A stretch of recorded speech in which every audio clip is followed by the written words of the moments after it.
আসসালামু আলাইকুম dear listeners, আশা করি সবাই ভালো আছেন। জাতীয় কবি Kazi Nazrul Islam university career club কর্তৃক আয়োজিত campus diary Facebook live show এর আজকের আয়োজনে আপনাদের সবাইকে স্বাগতম। বরাবরের মতো আজকের আয়োজনেও আমি শুরুতেই ধন্যবাদ জানাতে চাইবো আমাদের দর্শকবৃন্দের প্রতি, যাদের ভালোবাসা ও অনুপ্রেরণায় আমাদের এত দূরের পথে চলা। কোভিড-19 লকডাউন সিচুয়েশনে সবাই যখন আমরা ঘরবন্দি, সময়টাকে আরো ইফেক্টিভলি ফ্রুটফুল ইউজ করার জন্য আমরা চেষ্টা করি আমাদের আয়োজনের মাধ্যমে ডাইভার্সিফাইড ফিল্ড অফ প্রফেশনালস, এন্টারপ্রেনিউয়ার এবং মোটিভেশনাল স্পিকারদের এঙ্গেজ করার মাধ্যমে একটি নলেজ শেয়ারিং প্ল্যাটফর্ম ক্রিয়েট করা, যার এই ধারাবাহিকতায় আজকের এই campus diary Facebook live show এর বিশেষ আয়োজন। বিশেষ আয়োজন অবশ্য বলতেই হচ্ছে, কারণ আজকের এই আয়োজনে আমাদের সাথে আছেন এমন একজন কর্পোরেট সেক্টরে যার ২ যুগেরও বেশি সময় ধরে কাজ করার অভিজ্ঞতা, যিনি খুব কাছ থেকে প্রত্যক্ষ করেছেন বেসরকারি চাকরির বাজারে উত্থান-পতন। অসম্ভব অমায়িক ও বিনয়ী চরিত্রের অধিকারী মানুষের কাছ থেকে জানবো তার জীবনের গল্প এবং জেনে নিব জব মার্কেট সিনারিও সম্পর্কিত কার্যকরী কিছু টিপস অ্যান্ড ট্রিক্স। এবং আজকের এই পুরো প্রোগ্রামটির সঞ্চালনায় সাথে আছি আমি Naimul Hasan Rahat, head of event management, জাতীয় কবি Kazi Nazrul Islam university career club. এবং আমার সঙ্গে থাকছে আমি মোহাম্মদ হায়দার আলী খান, প্রেসিডেন্ট, জাতীয় কবি Kazi Nazrul Islam university career club. Rahat যেভাবে বলছিল যে আজকে আমাদের সাথে এমন একজন অতিথি আছে যে কিনা বিগত 25 বছর ধরে ডাইভার্সিফাইড কর্পোরেট সেক্টরে নিজে অবস্থান গড়ে তুলেছে এবং একই সাথে দেশ এবং দেশের বাইরে বিভিন্ন অ্যাওয়ার্ড খ্যাত হাম্বল, এনার্জেটিক এবং ডাইনামিক এইচআর প্রফেশনাল। সো আমি আর বেশি ইন্টার দিব না, please welcome one and only none other than Faisal Imtiaz Khan, chief human resource officer, Robi Axiata limited. Hello. Hello, sir. Welcome to the show, and we are really great and honored to have you as a guest. And thank you so much for joining with us. So, Same here. sir, Same here.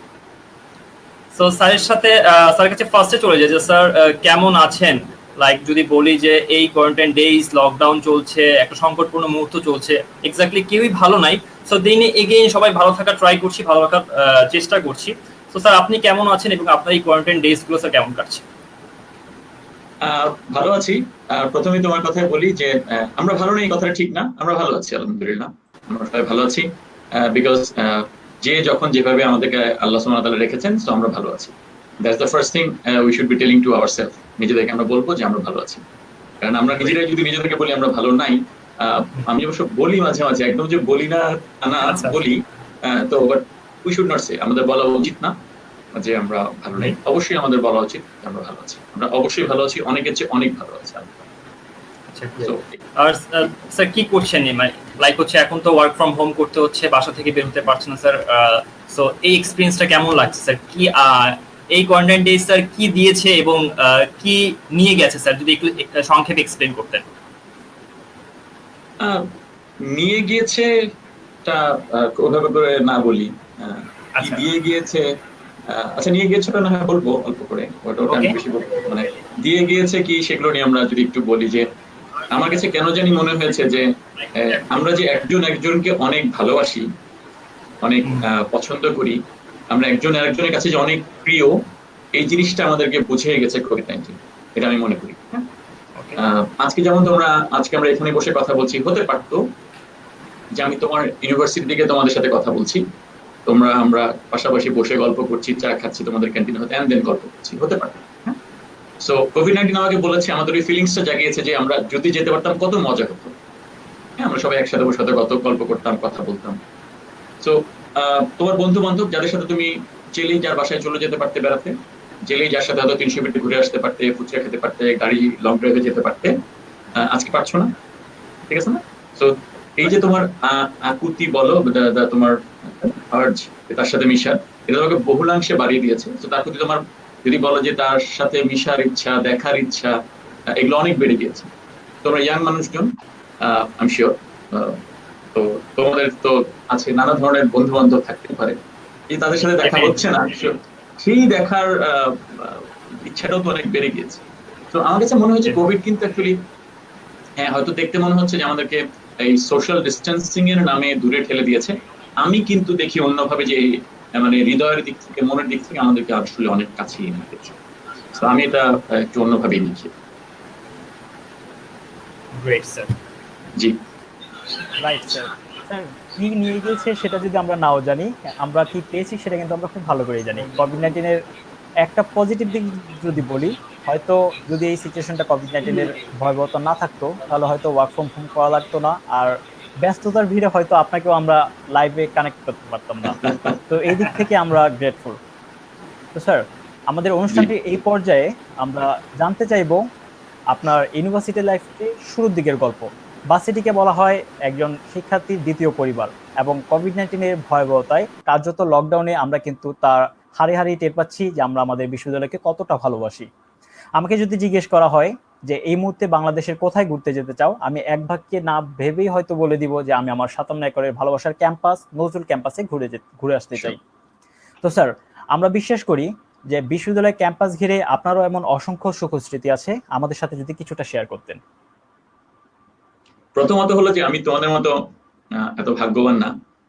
আমার এইভাবে university campus life আমার লাইফের হিস্ট্রিতে নাই। এটা কারণটা একটু অন্যরকম। আমার বিকজ আমার বড় হওয়াটা হয়তো ডিফারেন্ট ছিল। আমি ক্যাডেট কলেজে পড়ালেখা করেছি।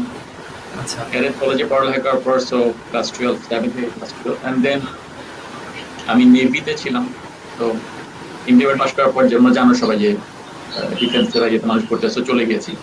ডিফেন্সে কি হয়তো ভার্সিটি ডিগ্রি আছে আমার সবই আছে, কিন্তু আমার এই ভার্সিটি তোমাদের যে লাইফটা মানে এই লাইফটা এটা আমি আনফর্চুনেট আমার ছিল না। However, আমি যদি আমার ক্যাডেট কলেজের গল্পগুলো আমার অনেক মজার গল্প আছে। আমি জানি না এখন তোমাদেরকে কোনটা বলবো, মজার কিছু বলে তোমাদের কি করবো আর একটা কাজের একটা কথা বলবো যে জীবনে অনেক কাজে দিবে, এটা আমি জানি না, একটা মিশিয়ে বলার চেষ্টা। স্যার। ওকে। জি, শিওর স্যার। আমরা দেখেছিলাম যে মানে আমাদের ওখানে যারা আমাদের টিচাররা আছেন, মানে ক্যাডেট কলেজের টিচাররা আমাদের সাথে একই জায়গায় থাকেন। তো ওনাদের মধ্যে বেশ কিছু মজার টিচার ছিলেন। একজন টিচার ছিলেন যার নাম ছিল বাচ্চি খান, নাম তার এক সময় বলতেন যে আমরা যখন ক্লাস 7-এ নতুন ঢুকেছিলাম তখন হতো কি আমরা আসার পর আমরা তো বাসা থেকে ধরো ছোট ছোট অনেক জিনিস নিয়ে এসেছি, তাই না? বাবা মা দিয়েছেন যে ঠিক আছে ক্যাট কলেজে চলে যাচ্ছে, নানা ধরনের সুন্দর সুন্দর জিনিস দিয়েছে ধরো ইউজ করার জন্য, ব্যবহার করার জন্য। তো ওই সময় হতো প্রায় প্রচুর জিনিস হারিয়ে যেত আমাদের, আমরা পেতাম না। হ্যাঁ, আজকে এটা নেই, কালকে ওটা নেই, কালকে এটা নেই, সেটা নেই। এন্ড দেন আমরা ছোট মানুষ, তখন তো ধর অত বড় হয়নি, যদিও কলেজ নাম কলেজ, বাট আমি তো পড়ি 7 মানে রিজনেবলি অনেক ইয়াং না, মানে অনেক ইয়ে একটা মানে এজ। এরকম সময় আমি চিন্তা করলাম যে মানে এখন এটা কি দুঃখের ব্যাপার, কাকে বলবো? তো উনি আমাদের হাউস মাস্টার ছিলেন, স্যারকে। তো স্যার বললেন যে বললাম স্যার দেখেন তো আমার এই জিনিসগুলোকে নিয়ে চলে গেছে। আরেকজন বলতে স্যার দেখেন তো আমাদের এই জিনিসগুলোকে নিয়ে চলে গেছে। তো স্যার খুব সুন্দর করে উত্তর দিলেন এবং বললেন এটা বলতে হয় যে কেউ নিয়ে চলে গেছে, তুমি বলো যে এটা অন্যের কাজে লেগেছে। আমরা খুব অবাক হয়ে গেলাম যে আমার জিনিস নিয়ে চলে গেল, আমাকে না বলতে অন্যের কাজে লাগলো, আমার কি হয়ে গেল, আমি খুশি হতো। স্যারের কথা ছিল যে আমরা যদি মানে পজিটিভ জিনিস নেগেটিভ জিনিসকেও পজিটিভ ভাবে দেখা যায়, মানে পজিটিভিটি অফ লাইফ। ওইটাতে উনি বলেছেন তোমার জিনিস নিয়ে গেছে ঠিকই, হয়তো তোমাকে না বলেই নিয়ে গেছে, হয়তো উচিত হয়নি, তারপরও তুমি যদি দেখো ওই জিনিসটা তো তার নিশ্চয়ই কাজে লেগেছে, তাই সে নিয়ে গেছে, আদার্স তো নিয়ে যেত না। তো দ্যাটস হোয়াট মাই লার্নিং। মানে আমি ওই ধরো মানে কি বলবো, একদম প্রথম বাবা মা থেকে আলাদা হয়ে নতুন একটা জায়গায় গেলাম, প্রথমেই শিখলাম যে যাই হয়, যেমন আমাদের আছে না যে যা হয় ভালোর জন্য হয়। আমার জিনিস চুরি হয়ে গিয়েছে, কেউ না বলে নিয়ে গিয়েছে, সেটাও ভালোর জন্য হয়েছে। আমি আসলে ওইটা দিয়েই শিখে বড় হয়েছি, মানে খুব ছোটবেলা থেকে যা হয় ভালোর জন্য হয়। তো সবকিছুকে একটা পজিটিভ দিক, তো that's how I see things, এবং আমি ওভাবে করি। তো এটা আমার ধরো ইউনিভার্সিটি লাইফ বলো বা কলেজ লাইফের প্রথম শিক্ষা এবং খুব গুরুত্বপূর্ণ শিক্ষা, যেটা নিয়ে আমি হয়তো বড় হয়েছি। স্যারের ইউনিভার্সিটি লাইফের গল্প বা ক্যাডেট কলেজের গল্প থেকে একটা জিনিস আমার মনে পড়ে গেল। আমিও ক্লাস 8-এ থাকতেই প্রথম হোস্টেলে চলে গেছিলাম ফ্যামিলির কাছ থেকে দূরে। তো প্রথম অ্যাডজাস্ট করে নিতে খুবই কষ্ট হতো, দেন আস্তে আস্তে ইউজড হয়ে গেলাম এবং স্টিল এখনো ফ্যামিলি থেকে দূরেই থাকতে হচ্ছে ইউনিভার্সিটি লাইফ পারপাসে। স্যার, আরেকটা জিনিস জানতে চাইবো, আপনি অ্যাজ ফার উই নো আপনি নন বিজনেস ব্যাকগ্রাউন্ড থেকে ছিলেন। তো স্যার, নন বিজনেস ব্যাকগ্রাউন্ডে থাকা আপনি কেন এইচআরকে নিজের প্রফেশন হিসেবে বেছে নিলেন? আমি ঠিক জানি না, মানে নন বিজনেস বা বিজনেস, ধরো আমি তো প্রথমত আমি বললাম যেহেতু আমি ক্যাডেট কলেজে পরে আমি নৌবাহিনীতে ছিলাম অনেক বছর। নৌবাহিনী চাকরি ছেড়ে দেওয়ার পর কিছু পার্সোনাল রিজনে দেন আমি ছিলাম লাফার্জের সাথে বেশ অনেকগুলো বছর, রেকিট বেনকিজারের সাথে বেশ কিছু বছর কাটিয়েছি, Great. এখন হয়তো রবি আজিটার সাথে কাটাচ্ছি আলহামদুলিল্লাহ। তো মানে এইচআর প্রফেশন কেন বেছে নিয়েছি, আমি যদি খুব ব্লান্টলি বলি যে কেন, উত্তরটা কিন্তু যেমনই শোনাক এটাই সত্যি। সেটা হলো যে আমি না এর বেশি আসলে খুব বেশি কিছু পারি না। হ্যাঁ, মানে এই যে একটু কথা বলার সুযোগ দিয়েছো, so আমি পছন্দ করি কথা বলতে। হ্যাঁ, সো আমি আমার আমার আমার যারা আশেপাশে থাকে, বন্ধু বান্ধব কলিগ বা যারাই, তারা জানে আমি কথা বলি, কথা বলতে পছন্দ করি, এবং আমি কথা শুনতেও পছন্দ করি। আমি I am not a bad listener, আমি গুড লিসেনার টু। আমি শুনিও মাশাআল্লাহ এবং বলিও ভালোই বলি। হ্যাঁ, তো আমি ওইটাই চিন্তা করছি, যখন নেভি ছেড়ে কর্পোরেট ওয়ার্ল্ডে আসলাম, চিন্তা করলাম যে আমি আসলে কি পারি। সেলস, সেলসে আমি এত খারাপ, আমার ড্রাইভারকে আমি আজ পর্যন্ত রবির সিমটা দিতে পারিনি, ও এখনো বাংলা লিঙ্ক ইউজ করে। এটা তো আমার সিও শুনলেও আমাকে বলবে যে তোমার তো সিও ছাড়া হওয়া উচিত না, রবি হাজ এটা। তো ব্যাপারটা এরকম। তা আমি খুবই বাজে সেলসম্যান, আমি নিজে জানি, সো ওটা আমার প্রফেশন নিশ্চয়ই না। Marketing goes a bit close যায় এটার সাথে, I am not good at that. And then বাকি অন্য কোনো টেকনিক্যাল তো স্কিল আমার নাই, সাপ্লাই চেইন বলো, টেকনোলজি বলো, IT, I am not, I don't have knowledge, enough knowledge to pursue that career. কি করা যেতে পারে? মনে হলো যে এইচআর মানুষজন যে কথা টথা বলে, হ্যাঁ ভালো এটা করে, এরকম আর কিছু করা যায় নাকি।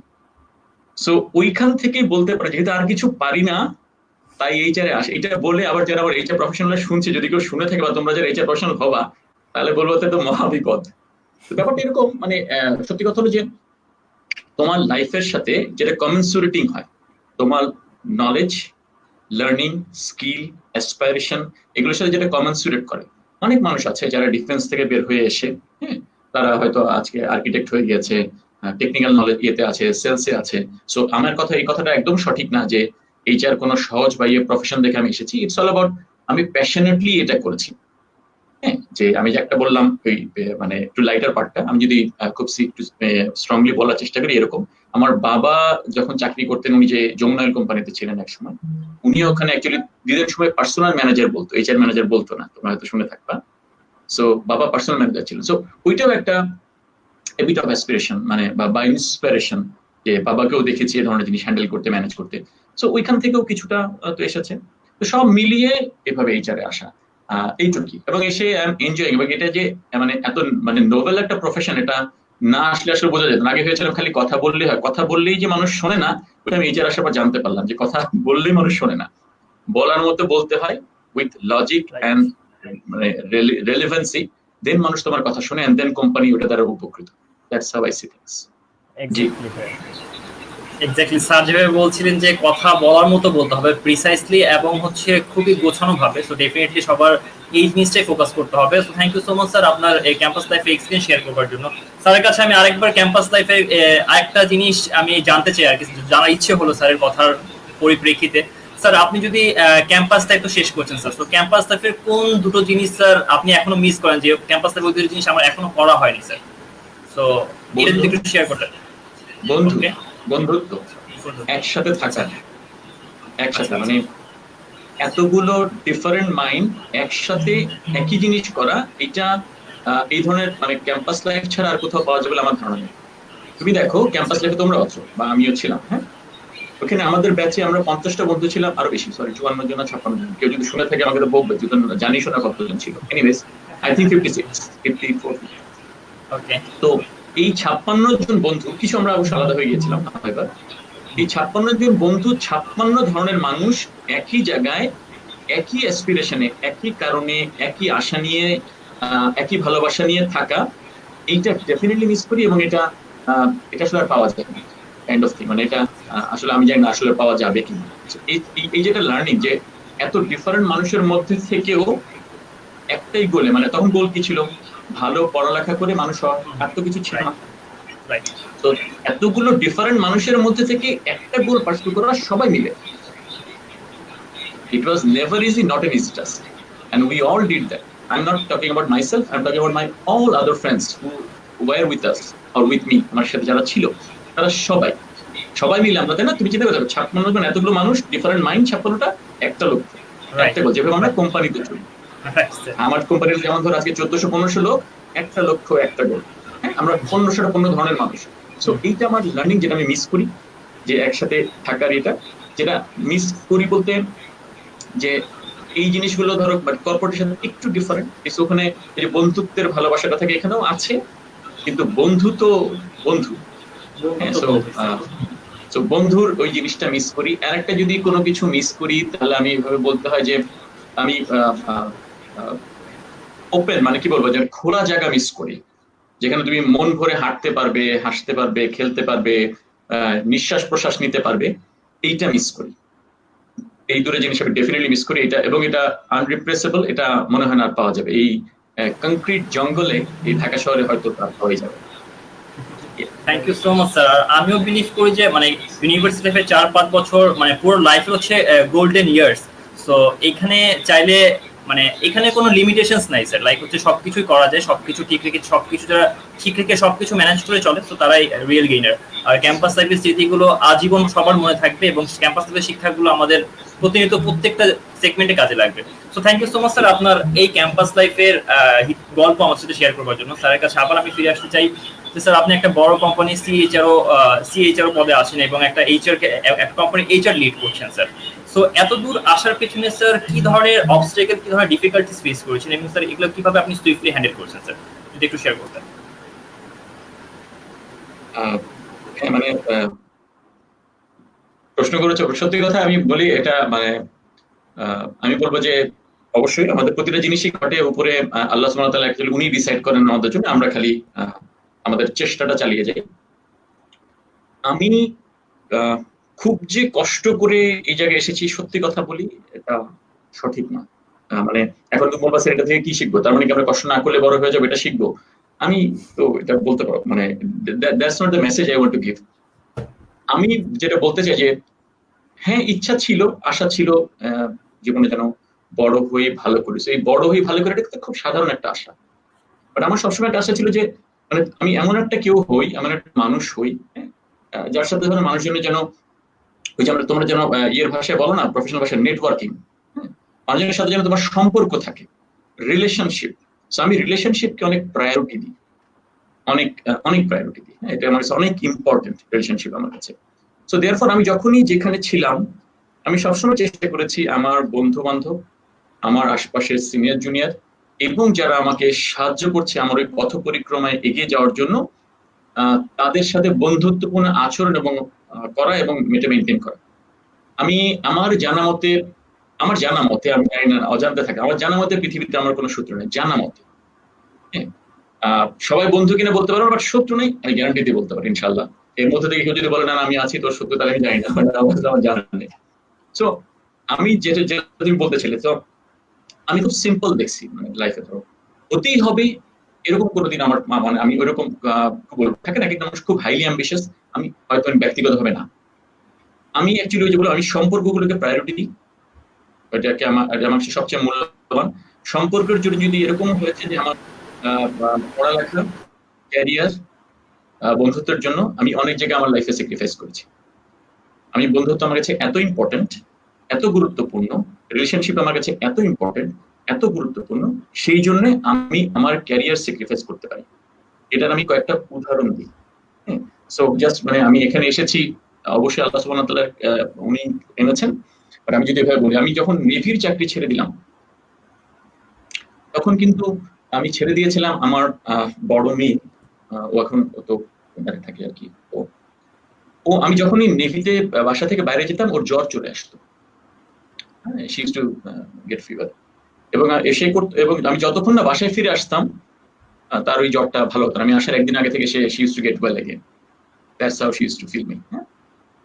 তো আমি চিন্তা করলাম এমন কোন চাকরি কি করা যায়, কারণ নেভির চাকরি হলো তুমি জাহাজে থাকবে, দূরে থাকবে, সমুদ্রে থাকবে, ঠিক আছে না? এমন কোন চাকরি করে যেখানে অ্যাটলিস্ট আমার বাচ্চাটাকে আমি প্রতিদিন দেখতে পারবো, তার সাথে থাকতে পারবো। সো আমার কিন্তু নেভিতে সামনে ডেফিনেটলি একটা বড় ক্যারিয়ার। আমার যারা বন্ধু বান্ধব আজকে নেভির আছে মাশাআল্লাহ, তাই আর ডুইং ভেরি গুড। হয়তো আমি থাকলে হতো বা হতো না, বাট ডেফিনেটলি পজিটিভ আশা অবশ্যই হতো ইনশাআল্লাহ। সো আমি সেই কি বলবো ওই হাতছানি বলো বা ওই ক্যারিয়ারের ওই দিকটা ছেড়ে দিয়ে আমি চিন্তা করলাম যে না, আমি কিন্তু তখনও জানি না যে আমি কি তখন আমাকে কেউ অফার দিয়েছিল যে তুই রবি সিএচআর হবি, নিশ্চয়ই না, অবশ্যই না।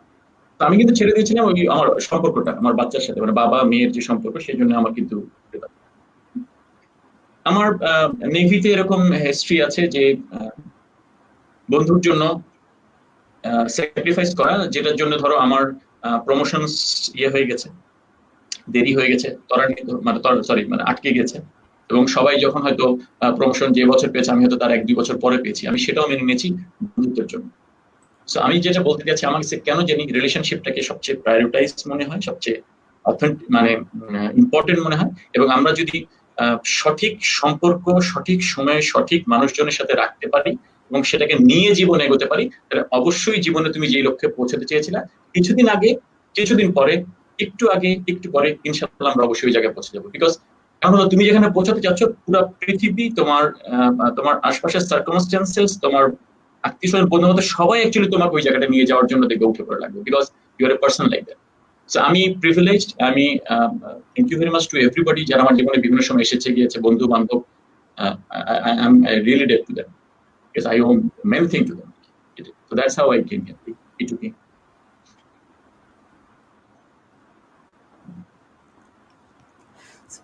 স্যার আমরাও বিশ্বাস করি এত সুন্দর বক্তার কখনোই কোনো শত্রু থাকতে পারে না।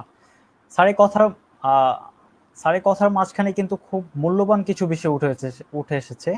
লাইক আমি যদি বলতে চাই, অ্যাম্বিশন নিয়ে আপনি যে কথাটা বললেন, অ্যাম্বিশন সবসময় কম রাখাই ভালো, কারণ আপনার অ্যাম্বিশন যখন কম থাকবে তখন কিন্তু আসলে হারানোর কিছুই থাকে না। তো যারা আমাদেরকে এই মুহূর্তে শুনছেন, আমিও তাদেরকে এখান থেকে লার্নিং পার্টটুকু নেওয়ার জন্য অনুরোধ করব। স্যার, বাংলাদেশের মতো অর্থনৈতিক উন্নয়নশীল দেশে আমরা অলরেডি বেকারত্বজনিত সমস্যায় জর্জরিত। আমি একটু বলতে পারি? হ্যাঁ, আমাকে কেউ যেন ভুল না বুঝে, আমি অ্যাম্বিশন অ্যাকচুয়ালি কম রাখা এটার কথা বলিনি। কেউ মানে মানুষজন দুই ধরনের মানুষ হয়, হ্যাঁ, এদিকে কোনো ইয়ের কিছু নেই। মানুষ যেমন ইন্ট্রোভার্ট হয়, এক্সট্রোভার্ট হয়, হাই অ্যাম্বিশাস হয়, অ্যাম্বিশাস হয়, হ্যাঁ, লো অ্যাম্বিশাস বলে কোনো কথা নেই। অ্যাম্বিশাসের সাথে লো কোনোদিন যায় না, থাকে না কিছু কিছু শব্দ কিছু শব্দের সাথে যায় না। সো লো অ্যাম্বিশাস এটা শব্দ যায় না আসলে। Either you are ambitious or you are highly ambitious, এটা হতে পারে। লো অ্যাম্বিশাস কোনো কথা আমি কখনো শুনি না, কেউ ইউজ করে না। Like that, I'm an ambitious person, definitely. I mean, people should be ambitious. মানে তোমার জীবনে ডেফিনেটলি কোনো অ্যাম্বিশন থাকতে হবে, বাট কারো কারো হাই থাকে, কারো। সো আমার খুব হাই ছিল না, বাট এটা থাকতে পারে। থাকে না, মানুষজন খুব প্যাশনেট থাকে কোনো একটা জিনিস ডেলিভারি করার জন্য, সেখান থেকে হাই অ্যাম্বিশন আসতে পারে। সো ইয়েস, হাই অ্যাম্বিশনের জন্য তোমার সেটাও আমি অন্য কথার মধ্যে অন্য সময় বলবো এটা নিয়ে কথা, বাট আমার কথা কেউ যেন এটাকে আমরা মিসইন্টারপ্রেট না করি যে অ্যাম্বিশন ডেফিনেটলি থাকতে হবে, স্ট্রং অ্যাম্বিশন থাকতে হবে। এটা হাই অর নরমাল অ্যাম্বিশন, সেটা তো তুমি ডিসাইড করবে অ্যাকচুয়ালি তুমি কি হতে চাও, তুমি বলো। ডেফিনেটলি স্যার, মানে যদি এক কথায় বলতে চাই, আমার যোগ্যতার বিচারে আমার অ্যাম্বিশনটাও সেভাবে সেট করে নেওয়া উচিত। স্যার, যেমনটা বলছিলাম যে আমাদের দেশ অলরেডি বেকারত্বজনিত সমস্যায় জর্জরিত। তার উপর দ্য বিজনেস স্ট্যান্ডার্ডের একটি আর্টিকেল অনুযায়ী দেশে কর্মরত বিদেশি শ্রমিকদের সংখ্যা প্রায় 2 লাখ, এবং তাদের অধিকাংশই কিন্তু প্রতিষ্ঠানগুলোর উচ্চ পর্যায়ে কর্মরত। স্যার আমার এই মুহূর্তে প্রশ্নটা হচ্ছে, আমাদের দেশের তরুণদের মাঝে স্কিল গ্যাপটা কোথায়, এবং কেন আমাদের দেশে স্কুল, কলেজ, ইউনিভার্সিটিগুলো এই গ্যাপ পূরণে ব্যর্থ হচ্ছে? ব্যর্থ হচ্ছে আমি তো এভাবে করে বলবো না যে ইউনিভার্সিটিগুলো ব্যর্থ হচ্ছে, ডেফিনেটলি না, অবশ্যই হচ্ছে। তুমি যদি স্ট্যাটিস্টিক্যালি ভাবে বলো, বাট অ্যাকচুয়ালি কিন্তু আমাদের টোটাল কর্পোরেট যদি ধরো, বা আমাদের জনসংখ্যা ধরো, আমাদের টোটাল ইউনিভার্সাল ধরো বাংলাদেশের, সেই ক্ষেত্রে এই 2 লাখ লোক কর্পোরেটে চাকরি করছে এবং খুব বড় বড় পদে করছে। সত্যি কথা, আমি আমার আশেপাশে খুব বেশি দেখি না। আমি স্ট্যাটিস্টিকটা সম্বন্ধে আমার খুবই না রাইট, স্ট্যাটিস্টিক হয়তো নিশ্চয়ই হবে, এবং আমরা সবসময় দেখি কিন্তু এটা রিপ্লেসেবল হচ্ছে বাংলাদেশি মানুষজন আমরা যারা আছি। সো স্কিলের কোনো কমতি বা নলেজের কোনো কমতি আমাদের আছে বলে আমরা মনে করি না। আমি যেটা মনে করি সেটা হলো যে কোনো জায়গায় যদি ধরো কোনো নতুন টেকনোলজি আসে, যেমন এক সময় হয়েছিল বাংলাদেশের সিমেন্ট ফ্যাক্টরি। আমি যেমন লাফার্জ সিমেন্টে ছিলাম, তো লাফার্জ সিমেন্ট এটা হলো ড্রাই প্রসেসিং সিমেন্ট প্ল্যান্ট। সেমটা বাংলাদেশে কিন্তু integrated dry processing cement plant ছিল না অতীতে কখনো। একটাই ছিল ইন্টিগ্রেটেড সিমেন্ট প্ল্যান্ট, তার নাম ছিল ছাতক সিমেন্ট ফ্যাক্টরি। জানি না তোমার নাম শুনেছি কিনা কখনো, ছাতকে আছে, ওটা সরকারি। হ্যাঁ, সো ওইটা কিন্তু আবার wet processing cement plant. So dry processing, wet processing. So dry প্রসেসিংটা ডেফিনেটলি একটা ডিফারেন্ট টেকনোলজি। এখন ওইটা যেহেতু আমাদের দেশে ছিলই না কখনো, ওই টেকনোলজিটা যখন তুমি অ্যাপ্লাই করে কোনো প্রোডাকশন করছো, ডেফিনেটলি ওখানে হয়তো কোনো স্কিল সেট লাগতে পারে যেটা তোমার নাই, কেন তুমি তো তোমার পথ পরিক্রমায় তোমার পড়ালেখা বা তোমার জ্ঞানার্জনের এই ধারাতে কখনোই ওটা ছিল না, ওই ধরনের কোনো তোমার সুযোগই ছিল না। সো ডেফিনেটলি যখন সুযোগটা এসেছে তখন তুমি কিন্তু ওই skill gap you are right করার জন্য তুমি হয়তো তো কয়েকজন যারা ওইটা জানেন এরকম কিছু মানুষকে আনতে পারো, এবং শেখার পরে তারা এই মানুষগুলো আবার চলেও যেতে পারে। সো লাফার্জে কিন্তু এই জিনিসটাই হয়েছে। আমি যখন লাফার্জ, বিকজ আমি নিজে ছিলাম, আমাদের সাথে যে কলিগরা ছিলেন সেখানে রিপ্লেস হয়েছে, আমাদের বাংলাদেশি যারা ইয়াংরা আছে তারা আজকে টেক ওভার করেছে, এন্ড দেন তারা পথ পরিক্রমায় আর নেই, আবার যদি প্রয়োজন হয় হয়তো আসবে বা যাবে। সো আমার কথা হলো যে তুমি যেটা বললো যে বিদেশি বা ফরেনারদের সাথে আমাদের স্কিল গ্যাপ, এইভাবে স্কিল গ্যাপ আমি তো কোনো কিছু দেখি না। মানে তাদের এবং যদি তুমি বিশ্ববিদ্যালয়ের শিক্ষার কথা বলো সেখানে কিছু ডিফারেন্সিয়েশন আছে, ইউ আর রাইট, একটু ডিফারেন্ট, বাট ওইটা কিন্তু আমরা চেষ্টা করছি রবি থেকে, যেমন আমরা বেশ কিছু ইন্ডাস্ট্রি একাডেমিয়ায় কোলাবোরেশন করি আর বেশ কিছু ইউনিভার্সিটির সাথে করেছি, যেখানে আমরা চেষ্টা করছি তাদের স্টুডেন্টদের জন্য আমরা কিছু আমাদের অফিসে, আমাদের রবি ফর ইউ একটা প্রোগ্রাম আছে যেখানে তারা আমাদের রবি অফিসে আসে, আমাদের কাজকর্ম দেখে, আমাদের সাথে থাকে, কিছু ইন্ডাস্ট্রিয়াল অ্যাটাচমেন্ট আছে আমাদের। আমরা কিন্তু নানাভাবে, এবং আমরা আইবিএ যেমন আইবিএ নাম জানো, আইবিএ তে আমরা যেমন নিজেরা ইনোভেশন ল্যাব তৈরি করেছি, যেখান থেকে মানুষ ইনোভেশন এবং মডার্ন জিনিসগুলো শিখছে এবং আমাদের সাথে কানেক্টেড হচ্ছে। তো এভাবে করে কিন্তু বিভিন্ন কর্পোরেটরা বা তোমাদের মতো ইউনিভার্সিটি যারা আছে তারা কিন্তু ইন্ডাস্ট্রি একাডেমিক কোলাবোরেশনের মাধ্যমে আমরা কিন্তু কোনো অংশে পিছিয়ে আছি বাইরের দেশের থেকে, আমি তো মনে করি। তো এবং স্কিল গ্যাপ থাকার এই কারণে কোনো কারণই নাই। নতুন টেকনোলজি আসার কারণে যদি কোনো স্কিল গ্যাপ তৈরি হয়, যেটা হয়তো আমরা এখন শিখছি, অন্য কোনো অ্যাডভান্স দেশ হয়তো আগে থেকে ছিল, সেক্ষেত্রে বাইরের মানুষজন এসে কাজ করতেই পারে, এটার মধ্যে আমি কোনো কিছু খারাপ দেখি না, which is right। এবং সেখান থেকে আমরা যেন শিখে নিতে পারি কাজটা, এবং পরবর্তীতে যেন আমরা রিপ্লেস করতে পারি তাদেরকে, এইটা আমাদের মোটো হওয়া উচিত, এটা আমাদের চেষ্টা হওয়া উচিত।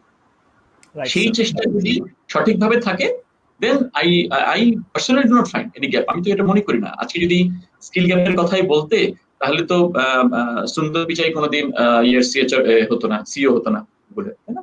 তারপর সত্য নাদিয়াওয়ালা কখনো মাইক্রোসফটে, তারা তো ছোট একটা শহর থেকে এসেছে, ইন্ডিয়ার কোনো একটা জায়গা থেকে। তারা তো পৃথিবী এত বড় করে থেকে, তোমার যারা পৃথিবীতে তোমার আমরা এরকম বিভিন্ন স্টেশনে যাদের নাম বারবার বারবার বলি, তো এই গ্যাপ আসলে নেই। এটা হলো তোমার ইচ্ছার ব্যাপার। ইচ্ছা থাকলে তুমি যে কোনো কিছু করতে পারো, আর এই বর্তমান টেকনোলজির যুগে ডেফিনেটলি করতে পারি আমরা যে কোনো কিছু যে কোনো জায়গায়।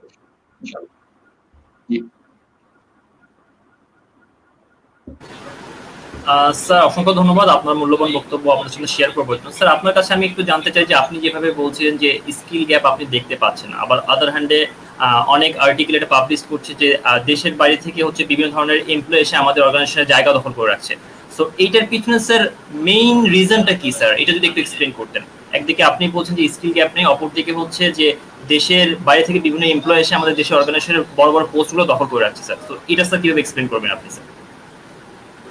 দেখো, মানে স্কিল গ্যাপ তো নেই, আমি যেমন বললাম যে নেই কোন জায়গায়, সেটা মনে হয় সেটা তুমি মানসিক ভাবে যদি মনে করো কোনো স্কিল গ্যাপ নেই, মানে ও যা শিখতে পারে আজকের এই মডার্ন যুগে আমি একই জিনিস শিখতে পারি। আজকে আমেরিকাতে, কানাডাতে বসে কেউ যদি এআই এক্সপার্ট হতে পারে আর্টিফিশিয়াল ইন্টেলিজেন্সের, আমি এখানে বসে এই দেশে একই এক্সপার্টিস গ্রো করতে পারি। এখন প্ল্যাটফর্ম গুলো, মডার্ন টেকের প্ল্যাটফর্ম গুলো এমন জায়গায় চলে গেছে, সেটার জন্য আমাকে ওই এডুকেশনাল ব্যাকগ্রাউন্ড থেকে এসেই ওটা শিখতে হবে, নট নেসেসারি। আমি বিভিন্ন প্ল্যাটফর্ম থেকে, এখন তো platform based learning, platform based business সব তো প্ল্যাটফর্মে চলে গিয়েছে, সেখান থেকে আমি শিখতেই পারি, জানতেই পারি। এটার জন্য আমি কি ময়মনসিং এ থাকি, কি ঢাকা শহরে মেইনিয়াতে থাকি, আমি রংপুরের বুরুঙ্গামারিতে থাকি, it doesn't matter, to be doesn't matter. So skill gap আমি অ্যাকচুয়ালি দেখি না। স্কিল গ্যাপ থাকতে পারে আমাদের মেন্টালি গ্যাপ, যে আমি মনে করি আচ্ছা ও শিখছে আমি শিখতে পারছি না, চাইলে আমিও শিখতে পারি, বিকজ ও যে সেই জায়গায় ওর স্কোপ আছে। রাদার এই কোভিড-19 আমাদেরকে এগুলো আরো সুযোগ করে দিয়েছে। এখন তো প্রচুর জিনিস ডিজিটালে চলে গেছে, আরো বেশি, এমনি তো ছিল আরো বেশি। সো দেয়ারফর শেখার ইচ্ছা থাকলে আমার স্কিল গ্যাপ গুলো থাকবে না, বা আছে বলে আমি মনেও করি না। যদি আমি জানতে চাই, যদি তুমি না পড়ো, না শিখো, না জানো, তাহলে স্কিল গ্যাপ তৈরি হবে, সেটা অন্য কথা।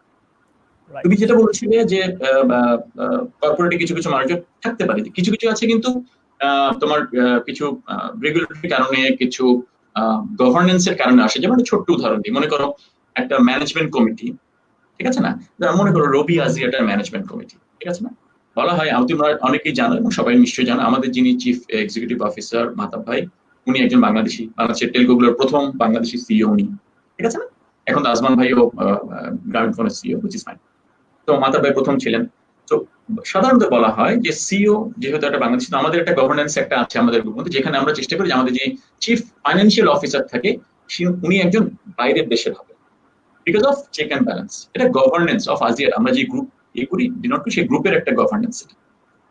সো এখানে কিন্তু স্কিলের কোনো গ্যাপ নেই। আমাদের দেশে কিন্তু সিএফও অনেক বেটার, অনেক ভালো, অনেক টপ ক্লাস ফাইন্যান্সিয়াল প্রফেশনালস আছে, সিএ আছেন, এসিসিএ আছে, সিমা আছে, ভর্তি আলহামদুলিল্লাহ, আমাদের কোনো গ্যাপ নেই কিন্তু। বাট এটা হচ্ছে গভর্নেন্সের কারণে হয়তো আমাদেরকে করতে হলো, ঠিক আছে। সো এই কারণেও কিন্তু অনেক জায়গায় থাকে এই চেক অ্যান্ড ব্যালেন্সের জন্য, এই গভর্নেন্সের জন্য, রেগুলেটরি রিকোয়ারমেন্টের জন্য, ঠিক আছে না। ওই যে গ্রুপ থেকে তুমি ইন্টার্নশিপ গ্রুপকে তুমি এখানে ইয়ে করো, তাদের কিছু রিকোয়ারমেন্টের জন্য এই জিনিসগুলো অনেক সময় করতে হয়। তো নট নেসেসারি এটা সবসময় স্কিল গ্যাপ থেকেই হয়, আই ডোন্ট বিলিভ।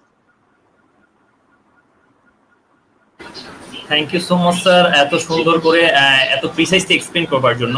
সো স্যারের কাছে আবার একটা ছোট্ট একটা কোশ্চেন আমি ফিরে যেতে চাই স্যার, যেটা হচ্ছে আমরা যে স্কিল নিয়ে কথা বলছিলাম, স্কিল গ্যাপ নিয়ে কথা বলছিলাম স্যার। সো আপনার কাছে জানতে চাইবো স্যার, আপনার দিক থেকে এমএনসি তে যাওয়ার জন্য, এমএনসি তে জব করার জন্য sir core top 3 core skills গুলো যদি বলি স্যার, তাহলে আপনি কোনগুলো স্যার আমাদের সামনে তুলে ধরতে চাইবেন sir?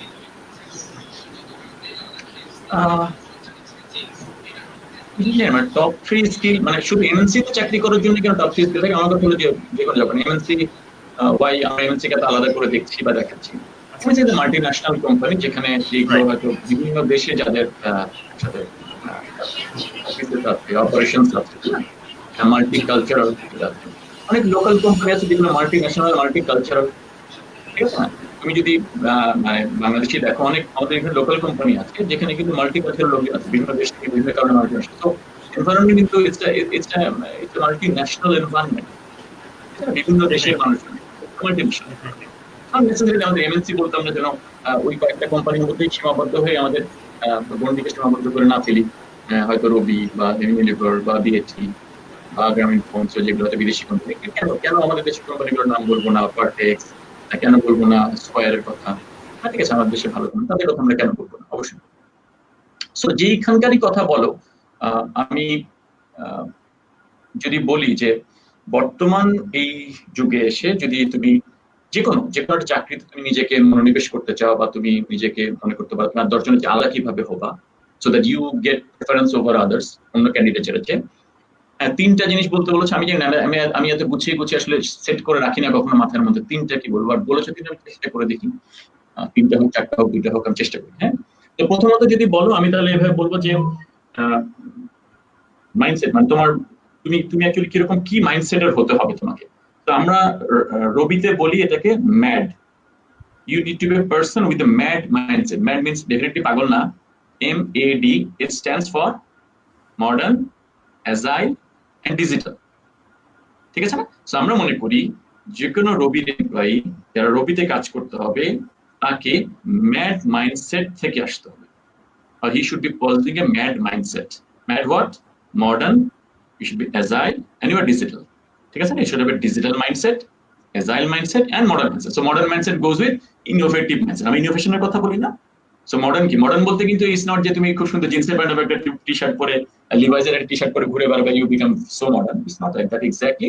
Yes, that goes with your gesture posture also, but it mainly goes with how your attitude is all about. মানে অ্যাটিটিউডটা কিরকম, হ্যাঁ, তুমি পারসিভ করো জিনিস কিভাবে। So you are an innovative mind, তোমার তুমি সবকিছুকে নতুনত্বের আঙ্গিকে দেখো, নতুনত্ব খোঁজো, that's what the modern thing.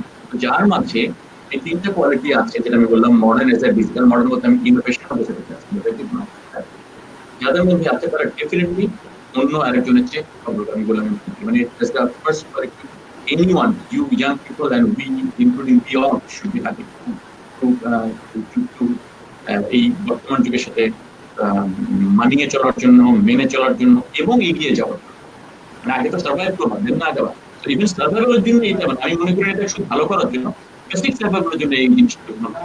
Otherwise you might be getting yourself, irrelevant in this. আমি যদি একটা বলতে চাই, একটা ওপেন মাইন্ডসেট বলবো।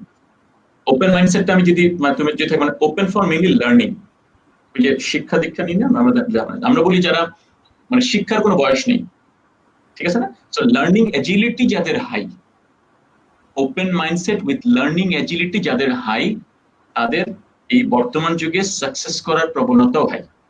একটা কালচারের কথা বললাম ম্যাডের, সেকেন্ড হলো যদি তোমার ওপেন মাইন্ডসেট থাকে with learning agility, high learning, মানে তুমি শিখতে চাও সবসময়, তুমি নতুনত্বের সাথে তোমার জ্ঞানকে সবসময় বৃদ্ধি করতে চাও। এই যে মডার্ন টেক গুলো আছে, আমরা বলি না আর্টিফিশিয়াল ইন্টেলিজেন্স, আমরা বলি ব্লক চেইন, আইওটির কথা বলি, ইন্টারনেট অফ থিংস, আমরা অ্যানালিটিক্স এর কথা বলি, বিগ ডেটার কথা বলি, ক্লাউড, কত মডার্ন মানে বাজওয়ার্ড চলছে। কয়টা আমি এটার মধ্যে নিজেদের মধ্যে আমি এই জিনিসগুলো করতে পেরেছি বা আমি শিখেছি বা জানতে পেরেছি। এগুলোর জন্য কিন্তু আমার বিদেশে যেতে হবে না, এইখানে বসে তুমি যেখানে বসে আছো, আমি যেখানে বসে আছি, এইখানে থেকেই এই লার্নিং গুলো নেওয়া সম্ভব। ঠিক আছে না? সো দেয়ারফর এটা যাদের মধ্যে আছে তারা ডেফিনেটলি এগিয়ে যাবে, মানে বাকিদের চেয়ে অবশ্যই এগিয়ে যাবে। সো তোমার যখন এই লার্নিং এজিলিটি হাই হবে তখন তুমি অবশ্যই এগিয়ে যাবে। এবং মনে রাখবে, মানে যেদিন থেকে তোমার শিখার আগ্রহ চলে যাবে সেদিন থেকে তুমি একটা ডেড ম্যান, তোমার বেঁচে থাকা আর মৃত মানুষের সাথে কোনো পার্থক্য থাকবে না। একটা জিনিস আমি ঠিক জানি না, একটা ধরো যদি বলি যে তুমি যেহেতু তোমার সাকসেসের কথা থেকে এসেছো, যদি আমরা বর্তমান যুগের সাথে তাল মিলিয়ে চলতে চাই বা চাকরি পেতে চাই বা বেটার হিউম্যান বিং হতে চাই, জীবনে কিছু করতে চাই, দুইটা বললাম, একটা তিনটা যদি বলি, তোমাদের সময় যেহেতু অল্প, তাহলে আমার খুব প্রিয় একটা জিনিস আছে যেটাকে আমি বলি মাইন্ডফুলনেস। ঠিক আছে না? প্রিপেয়ারনেস বলতে পারবো, মাইন্ডফুলনেস মানে তুমি যা করবা তুমি এটা জেনে শুনে করছো, ইউ আর মানে very keen about that, you know fully well what you are doing, so informed হয়ে করছো। আমরা অনেক সময় না জেনে করি, অনেক সময় দেখবা তুমি ক্লাসে ফার্স্ট হয়েছো, তোমাকে জিজ্ঞেস করা হয়েছে কেন ফার্স্ট হলো, what are the success factor, যেন এন্ড দেন তুমি খুঁজে চিন্তা করলে যে কেন যে হলাম তা তো জানি না, খেয়াল করা হয়নি। আর যদি জিজ্ঞেস করো তুমি ফেল কেন করেছো, তোমার কিন্তু 10টা রিজন থাকবে। বাসায় আসলে পড়ার জায়গা ছিল না, বাসায় আসলে একটা ঝামেলা হয়েছিল, একটু মামার বাড়ি বেড়াতে গেছিলাম, but so you have many reasons to tell. আর তোমাকে যদি জিজ্ঞেস করা হয় তুমি ভালো কেন করেছো, পড়ালেখা করেছিল তো সবাই জানে, আর কি, এন্ড দেন তুমি নিজেই খুঁজে পাও না। তার মানে কি? তার মানে তুমি হয়তো জানতে অজান্তে হয়তো ভালো করেছো, যেটা তুমি নিজে না জেনে করলে প্রবলেমটা কি, তোমাকে যখন এটা রিপিট করতে বলা হবে তখন তুমি আর পারবে না, because you do not know your trails, তুমি কিভাবে করে এসেছো। ঠিক আছে না? তখন তোমার নতুন। সো যদি তুমি তোমার মানে তুমি কেন ভালো করছো এটা যদি তুমি জানতে পারো, তাহলে তুমি এর চেয়ে আরো ভালো করতে পারবে, because you know this are the reasons for which you did good, and there might be some other different reasons for which you might be doing even better. ঠিক আছে না? সো thereby তুমি যখন মাইন্ডফুল থাকবা, concentration থাকবে তোমার preparedness এর উপরে, ডেফিনেটলি তুমি আর 10 জন, তুমি দেখবা এটা সবচেয়ে বড় কাজে দিবে। যেদিন তুমি ইন্টারভিউ দিতে যাবা, তোমরা দুজনেই যাচ্ছ, মনে করো রাহাত এবং হায়দার, তোমরা দুজন যাচ্ছ, and Haider is heavy mindfulness, মানে ওর খুব হাই, ওই রকম কনসেন্ট্রেশন দিচ্ছে, ওইরকম প্রিপারেশন নিয়েছে। সো একই ইন্টারভিউ, একই কাজের জন্য তোমরা দুজন মনে করো একই ক্যালিবারের অলমোস্ট দুজন বন্ধু, he might be get selected and you might be not. Reason behind his preparedness and mindfulness was much higher than yours. So এইভাবে যদি আমি তিনটা বলতে বললাম, আমি হয়তো চিন্তা করলে আরো বলতে পারবো, আমি তিনটাতেই সীমাবদ্ধ থাকার চেষ্টা করলাম। সো একটা হলো তুমি এই মডার্ন যুগের সাথে তুমি culturally as a human being তোমার কিছু মাইন্ডসেট সেট করতে হবে, যেটা আমি ম্যাড মাইন্ডসেট বললাম, modern as a digital. then আমি বলার চেষ্টা করলাম যে তুমি একটা ওপেন মাইন্ডেড লোক হবা with a learning, high learning agility তোমার মধ্যে যদি থাকে, এবং থার্ড যদি তোমার প্রিপেয়ারনেস হাই থাকে with high mindfulness, definitely success হওয়ার সম্ভাবনা আমি তো মনে করি কোনো ফাঁক থাকবে না আসলে। আর that's how I see things. Okay, definitely sir, sir যেমনটা বলছিলেন সবসময় ওপেন মাইন্ডসেটে থাকা লার্নিং এর জন্য এবং লার্নিং কন্টিনিউ রাখা। তো সম্মানিত দর্শক শ্রোতাবৃন্দ, অনুষ্ঠানটির এই পর্যায়ে এসে আমি কিছু কমেন্ট পড়ে নিব। ইতিমধ্যে আমাদের বেশ কিছু কমেন্ট পড়ে গেছে। তো রহমান অনিক লিখেছে নয়েজ অকারিং, আশা করি প্রবলেমটা সলভ হয়ে গেছে। এম এ হাসর কাদেরি লিখেছে সকলের প্রতি শুভকামনা রইল। এহসান আহমেদ সবুজ লিখেছে গো এহেড বন্ধু Roni, best wishes. MD Masum Billa লিখেছেন এক্সিলেন্ট। নূর জাহান তৃষা লিখেছে আসসালামু আলাইকুম ভাইয়া, very good to see you. Arnab Ahmed Fahim লিখেছে উনি একজন ফ্রেন্ডকে মেনশন করেছে, অসংখ্য ধন্যবাদ অর্ণব তোমার বন্ধুকে মেনশন করার জন্য। আর যারা আমাদেরকে শুনছেন তাদের উদ্দেশ্যে বলতে চাই, আপনার কাছের বন্ধু যাদেরকে আপনি ভালোবাসেন, যাদের সাথে আপনার হয়তো ইউনিভার্সিটি লাইফ বা আপনার প্রফেশনাল জীবনটা, তারা যাতে এই গুরুত্বপূর্ণ লাইভ সেশনটি মিস না করে অবশ্যই তাদেরকে কমেন্ট সেকশনে মেনশন করে দিবেন। পার্থ সাহা লিখেছে ক্যারিয়ার ক্লাবের অসংখ্য ধন্যবাদ আমন্ত্রণ জানানোর জন্য এবং আমাদের স্যারের অভিজ্ঞতা কথা শোনার জন্য সুযোগ করে দেওয়ার জন্য। অর্ণব আহমেদ ফাইম লিখেছে দেখার জন্যই মেনশন দিলাম, রাইট। তো স্যার এই পর্যায়ে চলে আসি আমাদের পরবর্তী কোশ্চেনে। সিভিকে বলা হয় একজন জব ক্যান্ডিডেটের প্রতিচ্ছবি, কারণ একটি প্রতিষ্ঠানে ক্যান্ডিডেট পৌঁছানোর আগে পৌঁছায় তার সিভি। অনেকের মতে সিভিটা প্রফেশনাল সিভি রাইটারের কাছ থেকে লিখে নেওয়া উচিত, কারো কারো বা মতে যেমনই হোক নিজের সিভি নিজে লেখা উচিত। Sir, as a professional experienced HR, আপনি কোনটাকে প্রিফার করেন? আর সিভিতে মোস্ট কমন ভুলগুলো কি যা একজন ফ্রেশারকে শুরুতেই প্রতিযোগিতা থেকে ছিটকে ফেলে দেয়?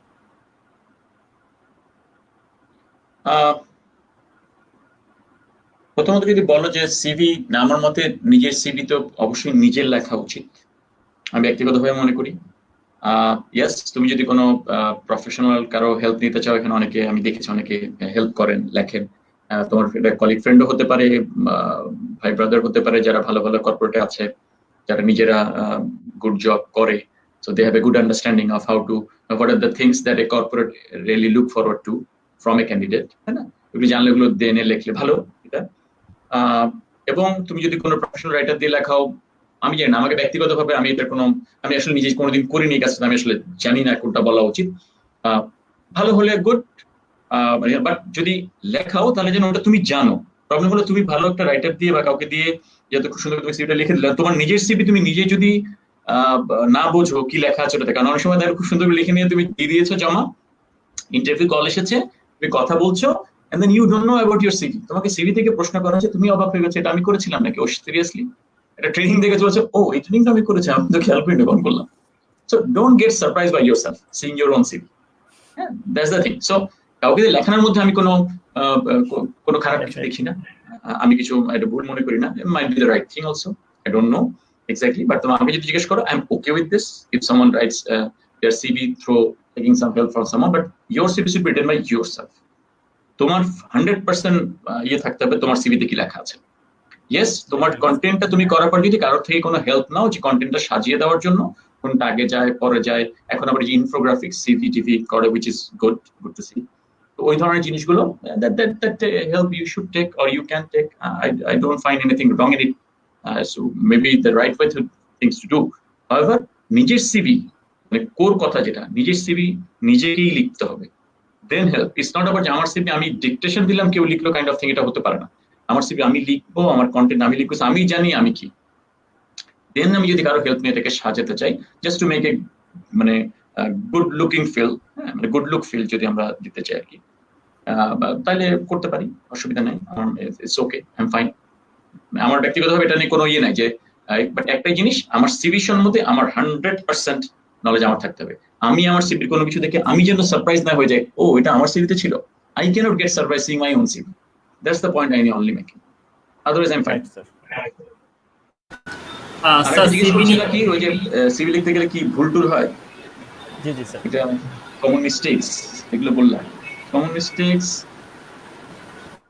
আমি জানি না, মানে কমন মিস্টেকস আছে, ধরো কতগুলি জিনিস আমরা দেখতে গেলে যেগুলো খুব সচরাচর দেখা যায়, যে প্রথমত তোমার ছবিটা, ওই ছবিটা তোমার কি তোমার না, এটা চিনতেই কষ্ট। যখন তুমি আসো তখন আমি চিন্তা করে একটা ভুল সিভি দেখছিলাম, আসলে তুমি হয়তো, হ্যাঁ ঠিক আছে, such a picture I won't say I'm talk about, মানে আমি ওটা বলছিলাম তুমি এত পুরনো বা এত ডিফারেন্ট, তুমি মনে করো এখন রাহাত তুমি দাড়ি রেখেছো, বা হয়তো কোভিডের কারণে রেখেছো কিনা জানি না, হায়দারও রেখেছো মাশাআল্লাহ, হ্যাঁ তো গুড। এখন যদি হঠাৎ করে মনে করো একদমই কোনো চেঞ্জ একটা অ্যাপিয়ারেন্সে তুমি আসো, তাতে একটু তো চিনতে কষ্ট। সো আমার কথা হলো যে that's also fine, but still at least একটা ডিসেন্ট ছবি দাও।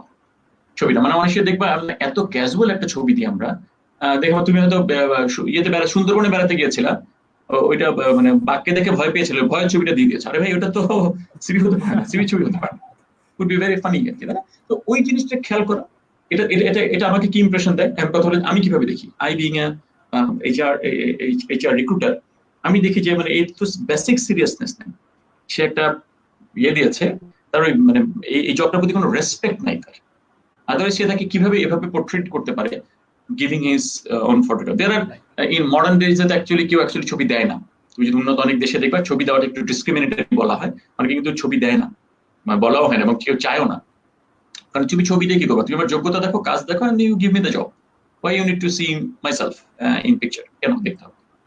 So but anyways আমাদের দেশে হয়তো আমরা দিই, তাও কোনো অসুবিধা নেই, বাট ছবিটা ডিসেন্ট হইতে হবে, আইওনসে একদম স্যুট টুট পরে বা তুমি কলার বন্ধ করে দিয়ে এখানে পড়ো, সেটা আমি বলছি না, বাট ওই যে ওটা বললাম সুন্দরবনের বাঘ ছবল দিচ্ছিল, ভয় পেয়েছো, ওই ছবিটা দিয়ে দিও না, ভেরি ফানি। ঠিক আছে।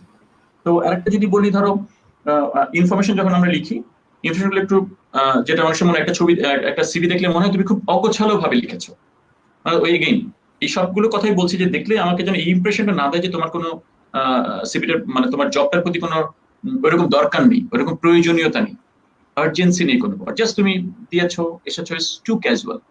তো তোমার লেখাগুলো যখন তুমি সাজাবে, যখন লিখবে, তুমি যাই লেখো, তোমার যা দিতে চাও, তোমার ইনফরমেশন ওখানে রেলিভেন্ট, যেটা তোমার সাথে রেলিভেন্ট চায়, সেগুলো গুছিয়ে দাও। ইটস বেটার মডার্ন ডেজে একটু ইনফোগ্রাফিক ইউজ করেও দিতে পারো, সুন্দরই লাগে। আমি ব্যক্তিগত ভাবে আমাকে যদি বলো, আমার ভালোই লাগে। I do feel good when I see infographic CV, যেখানে কন্টেন্টও আছে, সাথে কিছু ইনফোগ্রাফিক পিকচারগুলো হলে কি খুব কুইকলি রিলেট করা যায়, ও ওয়াও থিংস হ্যাজ হ্যাপেন, এটা করেছে ওটা করেছে, সো ভালো লাগে।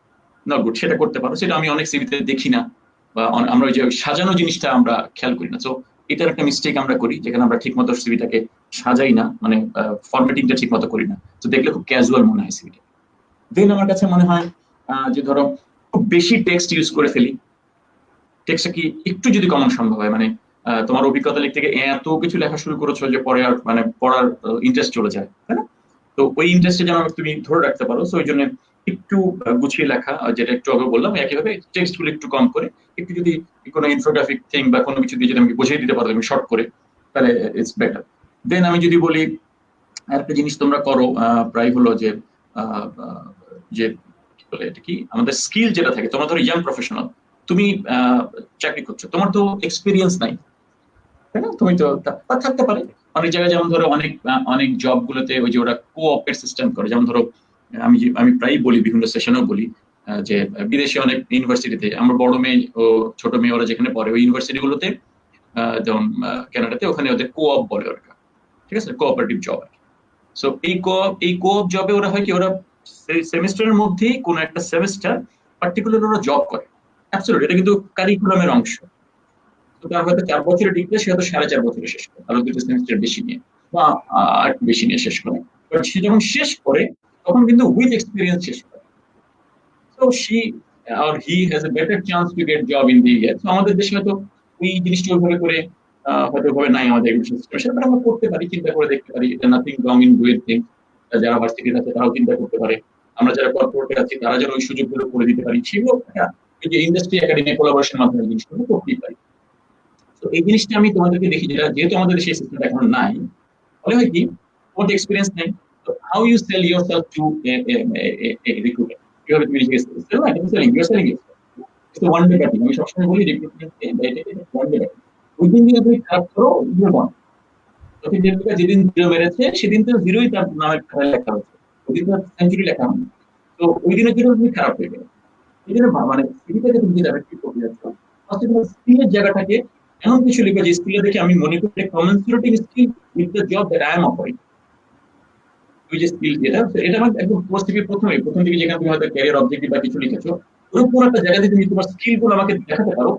আমি চিন্তা করি, মনে করো আমি একটা জব দেখছিলাম, যে মনে করো আমরা এনগেজমেন্ট এক্সিকিউটিভ, যারা রবি বলবা, যেগুলো এনগেজমেন্টে কাজ করবে, পিপল এনগেজমেন্টে কাজ করবে, এরকম মানুষকে আমি কি চিন্তা করবো, সে যেন খুব এনথুজিয়াস্টিক হয়, অনেক ইভেন্ট করে, অনেক মজার মজার ঘোরাফেরা করে। এরকম একজন মানুষ যদি তার স্কিলের মধ্যে লেখে যে মনে করো সে ঘোরাঘুরি করতে বা নতুন জিনিস করতে সে অনেক পছন্দ করে, হ্যাঁ, মানে স্কিলের মধ্যে বা হবির মধ্যে, তাহলে কিন্তু এটা জবের সাথে কনসাল্টিং। আমি মনে করবো, হ্যাঁ, আমি এরকম একটা লোককে খুঁজছিলাম যে খুব আনন্দ নিয়ে ঘুরে বেড়ায়, ঘুরে বেড়াতে পছন্দ করে, মানুষের সাথে মিশে নতুন নতুন প্রোগ্রাম করে, এরকম একটা লোক। বাট এই জবটাই যদি আজকে হতো মনে করো একটা কি বলবো, মনে করো একটা আইটি আর্কিটেকচার জব বা আইটি ডেভেলপারের জব, সেখানে তো আমি নিশ্চয়ই মনে করবো না যে তুমি খুব ঘোরাঘুরি করতে পছন্দ করো, তুমি খুব তুমি খুব আমি তো এরকম লোককে চাবো না ওখানে। সো স্কিল লেখাটা খুব গুরুত্বপূর্ণ, যেটা আমরা ভুল করি, আমরা এমন কিছু স্কিল লিখি যেটার সাথে অ্যাকচুয়ালি জবের সাথে কমেন্সেটিং হয় না, ঠিক আছে না? সো তোমরা যদি ইয়াং প্রফেশনালস, তোমাদের জন্য বা পড়ালেখা শেষ করছো, এমন কিছু তুমি সেরকম জবে অ্যাপ্লাই করবে যেখানে তুমি মনে করো তুমি যে স্কিল গুলো অন করেছো, সেই স্কিল গুলোর সাথে জবটা কমেন্সেটিং। এক্সপিরিয়েন্স তো তোমার নাই, দ্যাটস নট রিকোয়ার্ড, দরকারও নাই এক্সপিরিয়েন্স। স্কিল গুলোর সাথে গেলেই কিন্তু অ্যাকচুয়ালি ইওর সিভি ইজ মানে স্ট্যান্ডিং আউট ফ্রম দি আদার সিভিস। তো এই কয়েকটা জিনিস আমি মনে করি যে আমরা মাঝে মাঝে খেয়াল করি না হয়তো সিভি লেখার সময়, ঠিক আছে? Thank you so much. Sir যেভাবে বলছেন যে অনেক ছোটখাটো কিছু পয়েন্ট থাকে, সো স্যার যে যতগুলো এক্সপ্লেন করলেন আর কি, তো সবগুলো একবারে প্রপার ভাবে যদি সবাই মেনটেন করতে পারে, ছোটখাটো যে ইস্যুগুলো থাকে একজন রিক্রুটারের কাছে কোন ধরনের সিভি চোখে পড়লে কোন ধরনের ফার্স্ট অফ অল প্রবলেমগুলো ফেস করে স্যাররা, তো স্যার এইগুলো আমাদের কাছে খুব সুন্দরভাবে এক্সপ্লেন করলেন। আর হোপফুলি সবাই এখান থেকে লার্নিং পার্টটুকু নিজের সিভিকে আমরা এস্টিমেট করা ট্রাই করব। এবং এই সিভিটাই আপনার কথায় আছে যে আপনার মানে কোনো কোম্পানিতে আপনি যাওয়ার আপনার সিভি যাবে, তো আপনার সিভি যত স্ট্যান্ডার্ড হবে তত আপনার জব অপরচুনিটি বেড়ে যাবে আর কি। সো এই টিপস এন্ড ট্রিক্স গুলো সবাই ফলো করবো এবং নিজের এই সিভিকে স্ট্যান্ডার্ড করা ট্রাই করবো। তো thank you so much sir, CV এর এত ছোটখাটো এবং সূক্ষ্ম জিনিসপত্রগুলো আমার সাথে সুন্দরভাবে তুলে ধরার জন্য। স্যারের কাছে আবার আমি ফিরে আসতে চাই যে স্যার, আমরা বেসিক্যালি দু ধরনের মানুষ দেখি স্যার, একটা হচ্ছে এক্সট্রোভার্ট, একটা হচ্ছে ইন্ট্রোভার্ট। আর ক্যারিয়ার গ্রোথের ক্ষেত্রে যে জিনিস সবচেয়ে বেশি ইম্পর্টেন্ট বলে আমি মনে করি, একটা হচ্ছে নেটওয়ার্কিং, একটা হচ্ছে কমিউনিকেশন স্কিল। সো স্যার ইন্ট্রোভার্টদের ক্ষেত্রে এই জিনিসগুলো স্যার কিভাবে রিলেট করবে স্যার? লাইক হচ্ছে যে একজন ইন্ট্রোভার্ট কম কথা বলছে, নিজেকে গুটিয়ে রাখছে স্যার, কিন্তু তার ক্যারিয়ার গ্রোথের জন্য হচ্ছে networking and communication skill both আর ইম্পর্টেন্ট। সো একজন ইন্ট্রোভার্ট তার কমিউনিকেশন স্কিল এবং নেটওয়ার্কিং কিভাবে ডেভেলপ করতে পারে স্যার, এই ব্যাপারে যদি কিছু শেয়ার করতেন প্লিজ। আমি ব্যক্তিগতভাবে ইন্ট্রোভার্ট মানুষ, ব্যক্তিগতভাবে। সো আমি জানি এটা বোঝা যায় কি জানা, বাট আমি তো মনে করি আমি ইন্ট্রোভার্ট এবং আমি মনে করি এটা বোঝাও যায়। তো ইন্ট্রোভার্ট হওয়ার মধ্যে কোনো মানে তুমি প্রশ্ন এমন ভাবে করলে মনে হচ্ছে, তোমার প্রশ্ন শুনে মনে হয়েছে যারা ইন্ট্রোভার্ট তারা মনে একটু পিছিয়ে আছে, আর যারা মনে এক্সট্রোভার্ট তারা মনে একটু এগিয়ে গেল। আমি কথাটাকে আসলে এভাবে বলবো না। হ্যাঁ, কিছু অ্যাডভান্টেজ কিছু ইন্ট্রোভার্টের আছে, কিছু অ্যাডভান্টেজ এক্সট্রোভার্টের আছে, বোথ সাইডে কিন্তু আছে, প্রস এন্ড কনস আছে। ইট গোজ উইথ জব অ্যাকচুয়ালি। কি ধরনের জব? তুমি মনে করো তুমি একজন মার্কেটিয়ার, তুমি একজন সেলসম্যান, তুমি সেল করবা যেই জিনিসটা কেউ পছন্দ করেন না, তাই না? বাজারে দেখবে কোনো একটা একই ধরনের প্রোডাক্টের মার্কেট শেয়ার থাকে, না? মনে করো অ্যারাসল আছে না, একটা এসি অ্যারাসল, মর্টিন অ্যারাসল, দেন হলো তোমার ওই যে ইন্ডিয়ার আছে কি জানি গোদরেজ অ্যারাসল, মার্কেট শেয়ার আছে। কিন্তু মনে করো এসিআই অ্যারাসল আমার জানার মতো মনে ওদের মার্কেট শেয়ার হয়তো সবচেয়ে বেশি, আমি এক্স্যাক্টলি মানে স্ট্যাটিস্টিক যাই না, যেটা ইউজ করি যেটা মনে করো ধরে নাও আমার কথা সবচেয়ে বেশি, তারপরে হয়তো মর্টিন অ্যারাসল, তারপর মনে করো হয়তো গোদরেজ অ্যারাসল, ঠিক আছে না? সো এই এসি অ্যারাসল এত পিছনে যে সেলসম্যানরা কাজ করেছে, সে যদি আজকে ইন্ট্রোভার্ট ইন নেচার হতো তাহলে এই সেলসে সে কখনো কাজ করতো না। সো তুমি যদি ওই সেলসে কাজ করো, এই জিনিসটাকে প্রমোট করতে চাও, বাড়াতে চাও, অথবা মনে করো যদি উল্টা হয়ে বলি যেটা শেয়ার সবচেয়ে কম আছে সেটাকে তুমি বাড়াতে চাচ্ছ, তুমি এত বড় একটা মার্কেট প্লেয়ারের এগেইনস্টে বাড়াতে চাচ্ছ, সেইখানে একটা সেলসম্যানের জবে তুমি যদি একজন ইন্ট্রোভার্ট মানুষকে নাও, এটা কি রাইট চয়েস হবে? তুমি এজ এ রিক্রুটারও হবে না, যে আসবে ক্যান্ডিডেট তারও হবে না। সো আমি কিন্তু একটু অন্যভাবে দেখি যে জবের সাথে এই জবটা কি ডিমান্ড করে, এই জবটা কি ডিমান্ড করে যে it's a communicative kind of job, যেখানে অনেক কমিউনিকেশন করতে হয়, মানুষজনের সাথে কথা বলতে হয়, মিশতে হয়, ঠিক আছে না, নতুন নতুন দিক নির্দেশনা মানে এইভাবে। সেই ধরনের জব হলে তুমি যদি জেনে থাকো তুমি একজন ইন্ট্রোভার্ট মানুষ, you should not be actually মানে looking for to that jobs. এটা হলো প্রথম, আমাদের ইয়াংদের জন্য বলছে তুমি আজকে প্রথমেই তোমার ওই জবটা তো তোমার জন্য প্রথমেই না, বিকজ তুমি কিন্তু তুমি জানো তুমি একটা ইন্ট্রোভার্ট মানুষ। আমি বলবো যে না মানে তুমি যে করবা না সেটা কিন্তু আমি বলছি না, তুমি হয়তো প্রথমত আবার তুমি যদি এভাবে দেখো যে না ফাইন ওইটা ওই জবটা এক্সট্রোভার্ট ধরনের একজন মানুষ ইয়ে করে, আমি হয়তো ন্যাচারালি ইন্ট্রোভার্ট এক্সট্রোভার্ট কিন্তু তুমি বাই নেচার তুমি যখন জেনে যাবা যে এটা তুমি, এটা কিন্তু এগেইন আমি বলে দিই কোনোটাই কিন্তু দুর্বলতা বা সক্ষমতা না। তুমি এক্সট্রোভার্ট বলে তুমি কোনো অ্যাডভান্টেজ মানে খুব বড় কিছু, বা ইন্ট্রোভার্ট যারা তারা হয়তো তোমার মতো, এটা ঠিক না কথাটা। সেম প্ল্যাটফর্ম থেকে আমরা অপারেট করি দুইজনাই। যখন আমি জানবো যে আমি ব্যক্তিগতভাবে একজন ইন্ট্রোভার্ট, সো আমি কি পার্সু করছি সেইটা কি ইন্ট্রোভার্টনেস আর এক্সট্রোভার্টনেসকে রিকোয়ার করে, প্রমোট করে, চায়, সেইটার সাথে মিলিয়ে আমি যদি জেনে থাকি আমি ইন্ট্রোভার্ট, সো আমি এক্সট্রোভার্ট অ্যাক্টিভিটিস করবো বা ডেমনস্ট্রেশন করবো, সো দ্যাট যেন আমি জবের সাথে আমাকে কমেন্সুরেট করতে পারি। সেম ভাবে যদি কোনো জব অ্যাকচুয়ালি এক্সট্রোভার্টনেস বা ইন্ট্রোভার্টনেস ডিমান্ড করে থাকে, আই বিইং এ এক্সট্রোভার্ট, আমি হয়তো সেটার সাথে মানিয়ে নেওয়ার জন্য আমাকে ইন্ট্রোভার্ট নেচারের বিহেভিয়ার হয়তো আমি ডেমনস্ট্রেট করি। So it's all about I knowing fully myself well, আমি কি introvert or extrovert, so I will be devising my behavior or activities accordingly relevant to the job or the situation or the activities you are in. the job হতে পারে, অন্য কোনো কাজে হতে পারে। এইটা হলো আমার মানে এটা ফিলোসফিক্যাল কথা। খুব স্পেসিফিক্যালি তুমি যেটা বলেছো যে ইন্ট্রোভার্ট লোকরা কি করতে পারে, যারা ইন্ট্রোভার্ট, মানে এটাই আমাদের ব্যাপার। আমি সেদিন আর একটা জায়গায় কথা বলছিলাম, এখানে কথা হচ্ছিল নেটওয়ার্কিং নিয়ে। তো ইন্ট্রোভার্ট যারা, তারা একটা কাজ করতে পারো যে বেশি বেশি মানুষজনের সাথে কথা বলা। যেহেতু তুমি তো নিজেকে গুটিয়ে রাখো, তুমি কথা কম বলো, তাই না? এখন কাকে দিয়ে শুরু করবা, বেশি বেশি কথা কাকে দিয়ে বলবা? তার সাথে বলো যার সাথে তুমি একটু কমফোর্টেবল। ঠিক আছে না? তুমি একটু কমফোর্টেবল যার সাথে, তার সাথে বলো। ঠিক আছে না? যে মানে যার সাথে তুমি মানে যার তুমি কথা বলে তুমি মনে করো যে সে কমফোর্টেবল, তোমার কথা শুনবে এবং তুমি বুঝতে তোমাকে। আমরা অনেক সময় ভয় পাই, কারণ কি আমরা ভাবি যে একটা কথা বলবো, হয়তো এটা ভুল ধরবে, দেন হয়তো এটা নিয়ে পরে কেউ হাসাহাসি করবে, তাই না? এগুলো কিন্তু আমাদের মনের মধ্যে অনেক সময় কাজ করে। তো ইন্ট্রোভার্ট যারা, তাদেরকে আমি বলবো প্রথমত হলো তোমার কথা বলার অভ্যাসটাকে বাড়াতে হবে, যে আমি কথা বলবো। ঠিক আছে না? এবং তার সাথে বলবো পরিচিত মানুষজনের সাথে, যাদেরকে আমি পছন্দ বা যাদেরকে আমি চিনি জানি, যার কথা যার সাথে কথা বলবো কমফোর্ট ফিল করি। হতে পারে তোমার ভাই, বোন, বাবা, মা, এন্ড দেন আমরা একটু একটু করে আগাবো বন্ধু বান্ধব, একটু একটু করে আগাবো হয়তো নতুন কলিগ, একটু একটু করে আগাবো সো লাইক দ্যাট।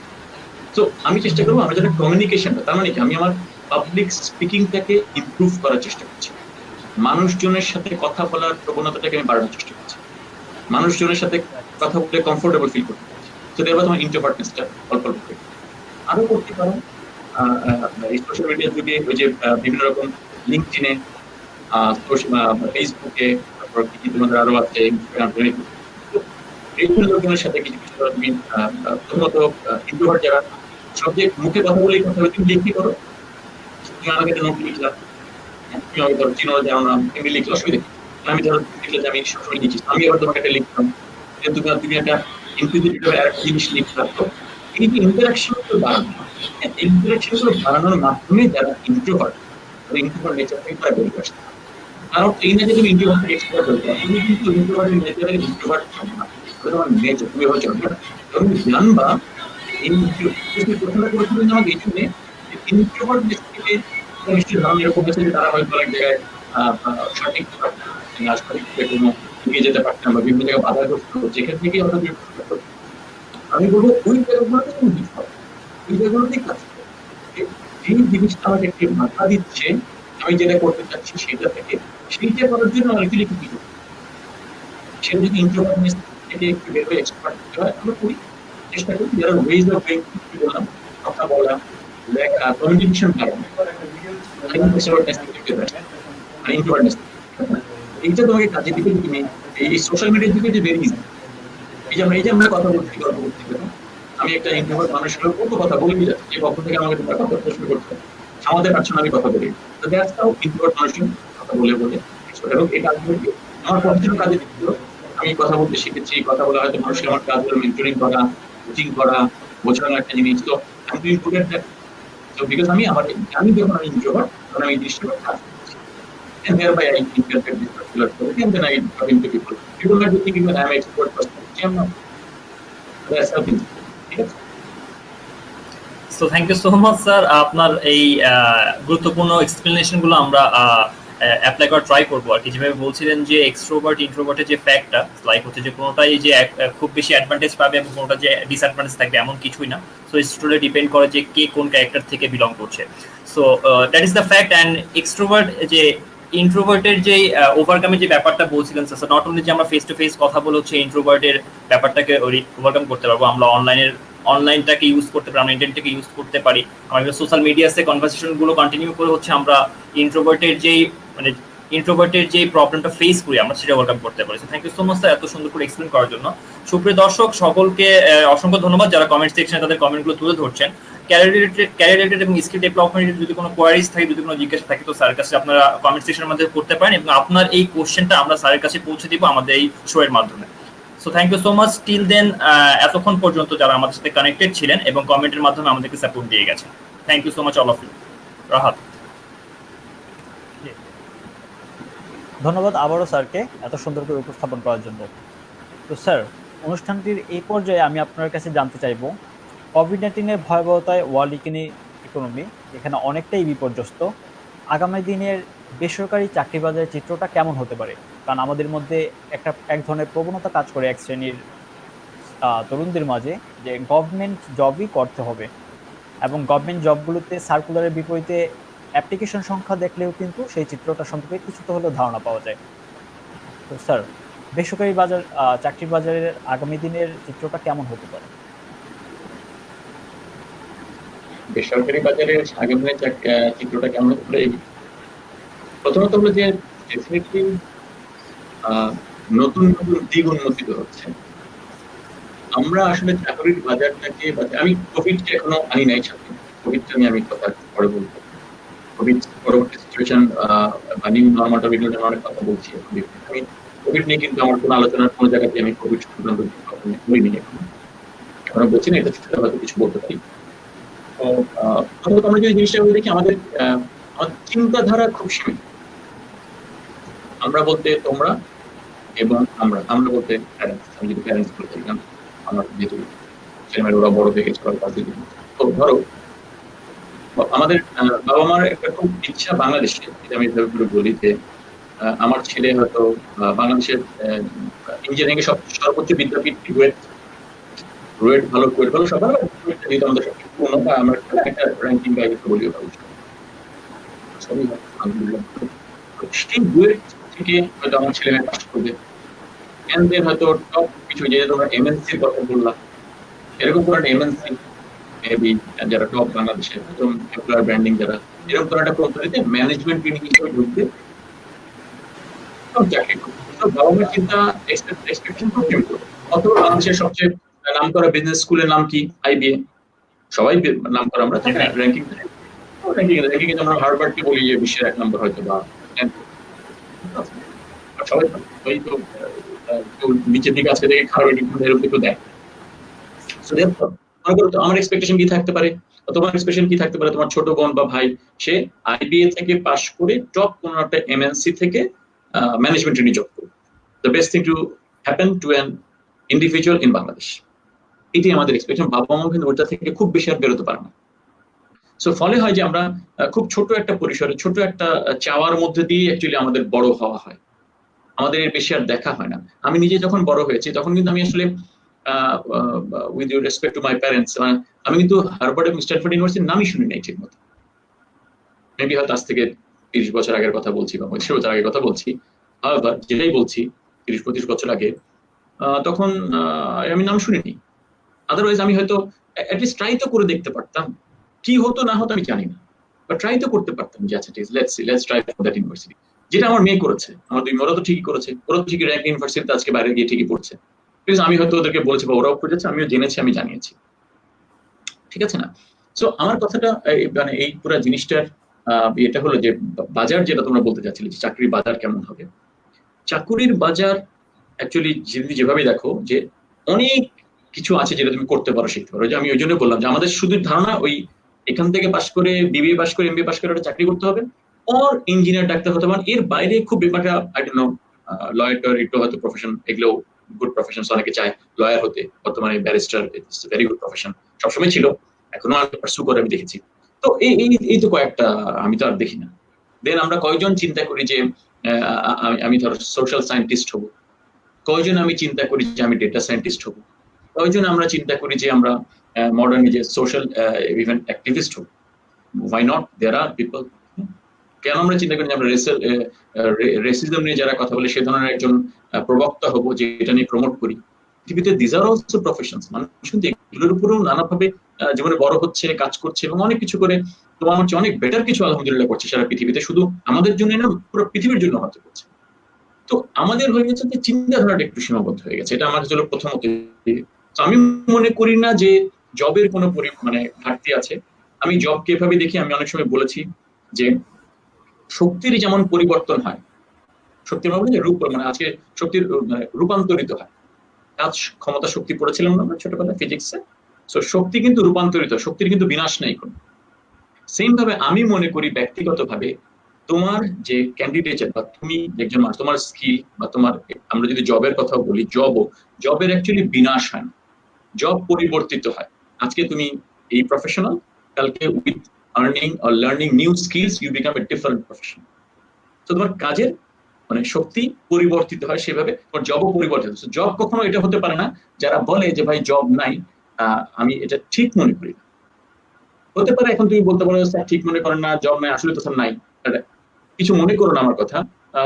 হয়তো আমাদের দেশে আমাদের এই কালচারটা হয়তো গড়ে ওঠে নাই। আমি যে কোনো কিছু করবো, বিদেশে কি তোমারই বন্ধু বান্ধব, আমারই ভাই ব্রাদাররা এমন কোন অনেক কাজ করেন না যে কাজগুলো তুমি আমাদের দেশে হয়তো করতে না, তাই না? মনে করো ম্যাকডোনাল্ডসে সার্ভ করা, তুমি কি করবে? বাইরে কিন্তু তোমার আমার ভাই বোন ছোট ভাই এরা কিন্তু সবাই করছে, গুড আর্নিং করছে। ওয়ালমার্টে তুমি কি একজন সুপারভাইজার হিসেবে কাজ করতে যাবে? বাংলাদেশে ওই ইয়ে শপে গিয়ে ওয়ালমার্টে ঠিকই করছে, তুমি কি এখানে স্বপ্ন দিকেই করবে? হয়তো করতে যাবে না, বলো না এটা আবার কি ধরনের যাও, সবাই এসে দেখবে আমি জিনিসপত্র নামাচ্ছি, so you don't feel good. এই যে একটা কালচারাল কনটেক্সটও আছে। সো আমার কথা হলো যে কাজ সবসময় রূপান্তরিত হয়, চেঞ্জ হয়, এটা থেকে কোনো কাজই ছোট না, কোনো কাজই বড় না। তুমি যদি বড় হওয়ার আকাঙ্ক্ষা রাখো, যেটাকে আমরা সেলফ ফুলফিলিং প্রফেসি বলি, আমার খুব প্রিয় একটা জিনিস, আমি যদি কিছু করতে চাই বড়, আমার আশপাশের পরিবেশ এবং সিস্টেম আমাকে অ্যাকচুয়ালি ওইটা করার জন্যই আশপাশকে গড়ে দিবে।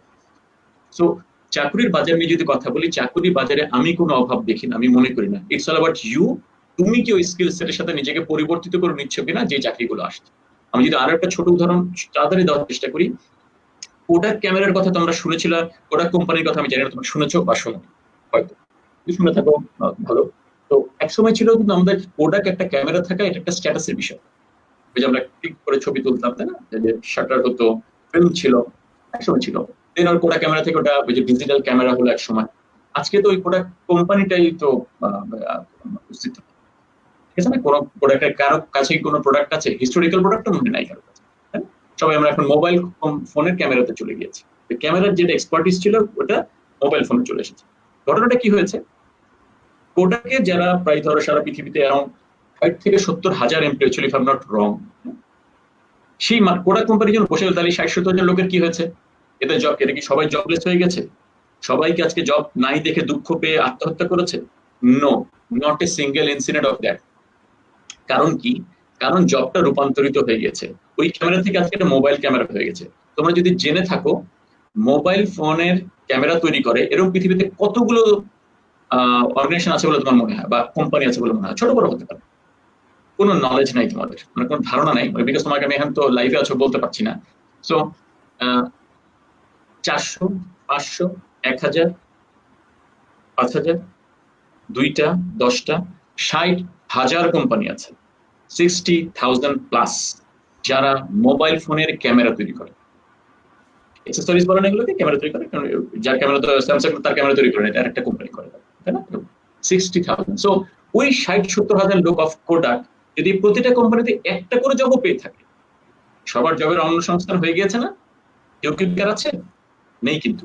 সো সেম ভাবে বলতে পারো স্যার বাংলাদেশে আপনি এটা উদাহরণ দিলেন, বাংলাদেশেও কিন্তু একই, জব পরিবর্তিত হচ্ছে, তোমাকে দেখতে হবে তুমি বর্তমান স্কিল সেটের সাথে মিলিয়ে তোমার স্কিল গুলোকে তৈরি করছো কিনা। তোমার জন্য জব আছে, জব অ্যাকচুয়ালি চলে যায় না। হ্যাঁ, এখন যদি কোভিড এর সাথে একটু বলি, yes, due to covid same industry change হয়ে গেছে। এখন কিছু কিছু ইন্ডাস্ট্রি, সেটা নতুন skill, old skill, digital skill গুলো ডেফিনেটলি সামনে এসেছে, চেঞ্জ হয়ে গেছে। তুমি ধরো আজকে মিডিয়া ইন্ডাস্ট্রি, মুভি ইন্ডাস্ট্রি একদম শাটার পড়ে গিয়েছে না? মুভি হলে তো তুমি যমুনা ফিচার পার্ক খুলেছে বা ইয়ে খুলেছে আমি শুনেছি, মুভি হলে কি কেউ গিয়েছে এখনো? হয়তো না, আমি যত জানি না, আমি শুনেছি তাই নাকি না।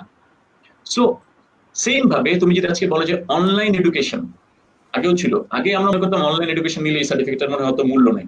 এখন তো অনলাইন ছাড়া নেওয়ার আর মানে অন্য কোনো উপায়ও তো নেই। এখন তো তুমি আর ভার্সিটিতে যাচ্ছ না, যে তোমাদের ডিগ্রি গুলো, তুমি আজকে ভার্সিটিতে না গিয়ে তোমার এই ডিগ্রি গুলো ইনশাল্লাহ তুমি বিবিএ হবা, এমবিএ হবা, মাস্টার্স করবা, ভ্যালু থাকবে না? ডেফিনেটলি থাকবে, অবশ্যই থাকবে। কেন কোন অংশে কম লার্নিং হচ্ছে তোমার? না। সো দেয়ারফর প্রতিটা ইন্ডাস্ট্রি হয়তো চেঞ্জ হয়ে যাবে কোভিড এর কারণে। তার অর্থ এগেইন যে জব থাকবে না ঠিক না, জব ক্রিয়েট হবে, কিন্তু একটা জব যদি কোনো ইন্ডাস্ট্রি হয় অন্য কোনো ইন্ডাস্ট্রি কিন্তু দাঁড়িয়ে যাবে। তুমি এখন তোমার স্কিল সেটটা ওই ইন্ডাস্ট্রির সাথে কমেন্সুরেট করে তৈরি করছো কিনা সেটা তোমার। সো জব অ্যাকচুয়ালি আইনা বা নাই বা হচ্ছে না, কমে যাচ্ছে, এই কথাগুলোই ঠিক না। এগুলো তোমাকে নেগেটিভ পারসেপশন দেয় about the world around you, and you get negative vibe, negative mind, and তুমি ওইভাবেই নিজেকে করে নাও। চাকরি মনে হয় নাই, কোভিড এসেছে মনে হয় আরোই নাই, আমার মনে হয় শুনলাম নাকি বেতন পায় না, শুনলাম নাকি ইনসেন্টিভ পায় না। শুনো, এখানে অনেক কোম্পানি আছে যারা, আমি আমার নিজের কোম্পানির উদাহরণ দিই, যারা বেতন তো দিই, বেতন তো খুব নর্মাল ব্যাপার আমাদের জন্য, বেতন দিই, ইনসেন্টিভ দিই, ইনক্রিমেন্ট দিই, আমরা নতুন স্যালারি স্ট্রাকচার করে লোকজনের বেতনও বাড়িয়ে দিই এই কোভিডে। আমরা করেছি। আমি জাস্ট একটা প্র্যাকটিক্যাল, যেহেতু আমি লাইভে আছি, প্র্যাকটিক্যাল উদাহরণ দিলাম, আমি যেন আমার কোনো কলিগরা হয়তো শুনতে পারে না। সবই সম্ভব বাবা, everything is possible in this particular world. It's all about আমি চাই কিনা, সেলফ ফুলফিলিং প্রফেসি। আমি যেটা ভাববো আমার সাথে ওইটাই ঘটবে, বিকজ আমি আমার বাকি কাজকর্মকে তখন ওইটার সাথে অ্যালাইন করতে থাকি। এটাকে সেলফ ফুলফিলিং প্রফেসি বলে, তোমার নিজের জন্য প্রযোজ্য, আরেকজন। সো আমি চেষ্টা করলাম যতটুকু বলার। So thank you so much sir. Sir যেভাবে বলছেন যে মানে এখন যে কোভিডের সিচুয়েশনে এক্স্যাক্টলি আমরা যে নেগেটিভ থিঙ্কিং করছি, যে চাকরি নাই, ইনসেন্টিভ দিচ্ছে না, লে অফ করছে, সো বেসিক্যালি এগুলো নেগেটিভিটির মধ্য থেকে আমাদেরকে যেতে হচ্ছে। দেন এগেইন বলবো যে স্যার আরেকটা কথা অ্যাড করেছে এখানে, সেটা হচ্ছে চাকরির অভাব নাই আর কি। সো আমি স্যারের সাথে একমত এখানে পোষণ করবো। সো এক পক্ষ দুই পক্ষ আছে, এক পক্ষ বলছে যে দেশে চাকরি নাই, আর আরেক পক্ষ বলছে দেশে চাকরি আছে বাট আমরা একদম স্কিলড কোনো এমপ্লয় পাচ্ছি না বা স্কিল কোনো গ্রাজুয়েট পাচ্ছি না। সো এই দুটোর মধ্যে গ্যাপ কোথায়? সো আমার দিক থেকে এই দুটোর মধ্যে গ্যাপ যেটা বলবো সেটা হচ্ছে স্কিল গ্যাপটা আর কি।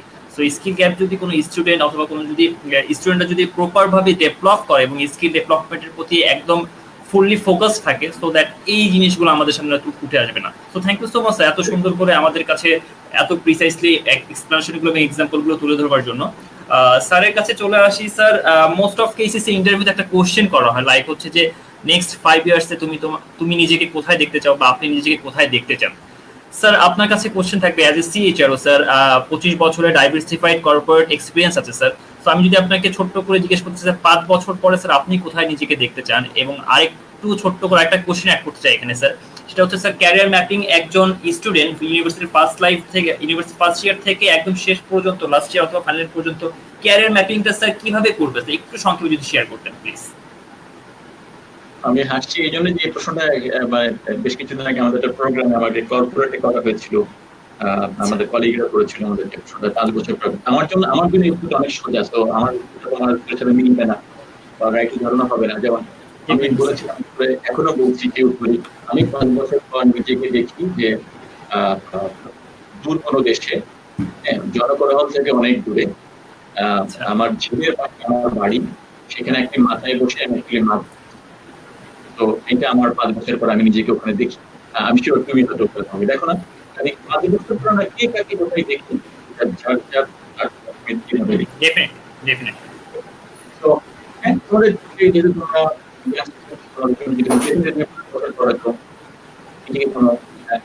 তোমরা গুড গভর্নেন্স বলা একটা কোনো কর্পোরেটে এস্টাবলিশ একজন প্রফেশনাল হিসাবে, ঠিক আছে, ইয়ং ডাইনামিক প্রফেশনাল হিসাবে।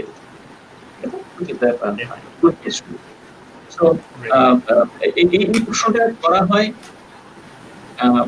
বর্তমান যুগে, এটা অনেক সময় আমরা করিও না, বিকজ আমি যদি একটু আমাদের এই ওয়ার্ল্ডের কথা বলি, যেখানে আমরা একটু টেকনোলজি দ্বারা খুব ড্রিভেন এবং খুব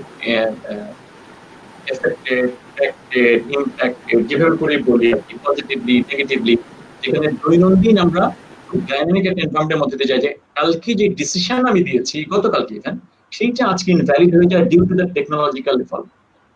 টেকনোলজি এত দ্রুত চেঞ্জ হয় যে গত বছরে কি বলেছে সেটা তো রেলিভেন্ট থাকেই না। ইভেন 6 মাস 3 মাস আগে তুমি যে কথাটা বলেছো সেটাই রেলিভেন্ট থাকে না, ঠিক আছে। তোমার শিক্ষার ক্ষেত্রে সেম হয়, কর্পোরেটেও কিন্তু সেই জিনিসটা ঘটে। সো দেয়ারফর 5 বছর পর টোটালি ভেরি ফ্র্যাঙ্কলি আমাদের এই ইন্ডাস্ট্রি থাকবে কিনা সেটাই নিয়ে তো প্রশ্ন, আমি কোথায় যাবো এটা তো অনেক পরের প্রশ্ন।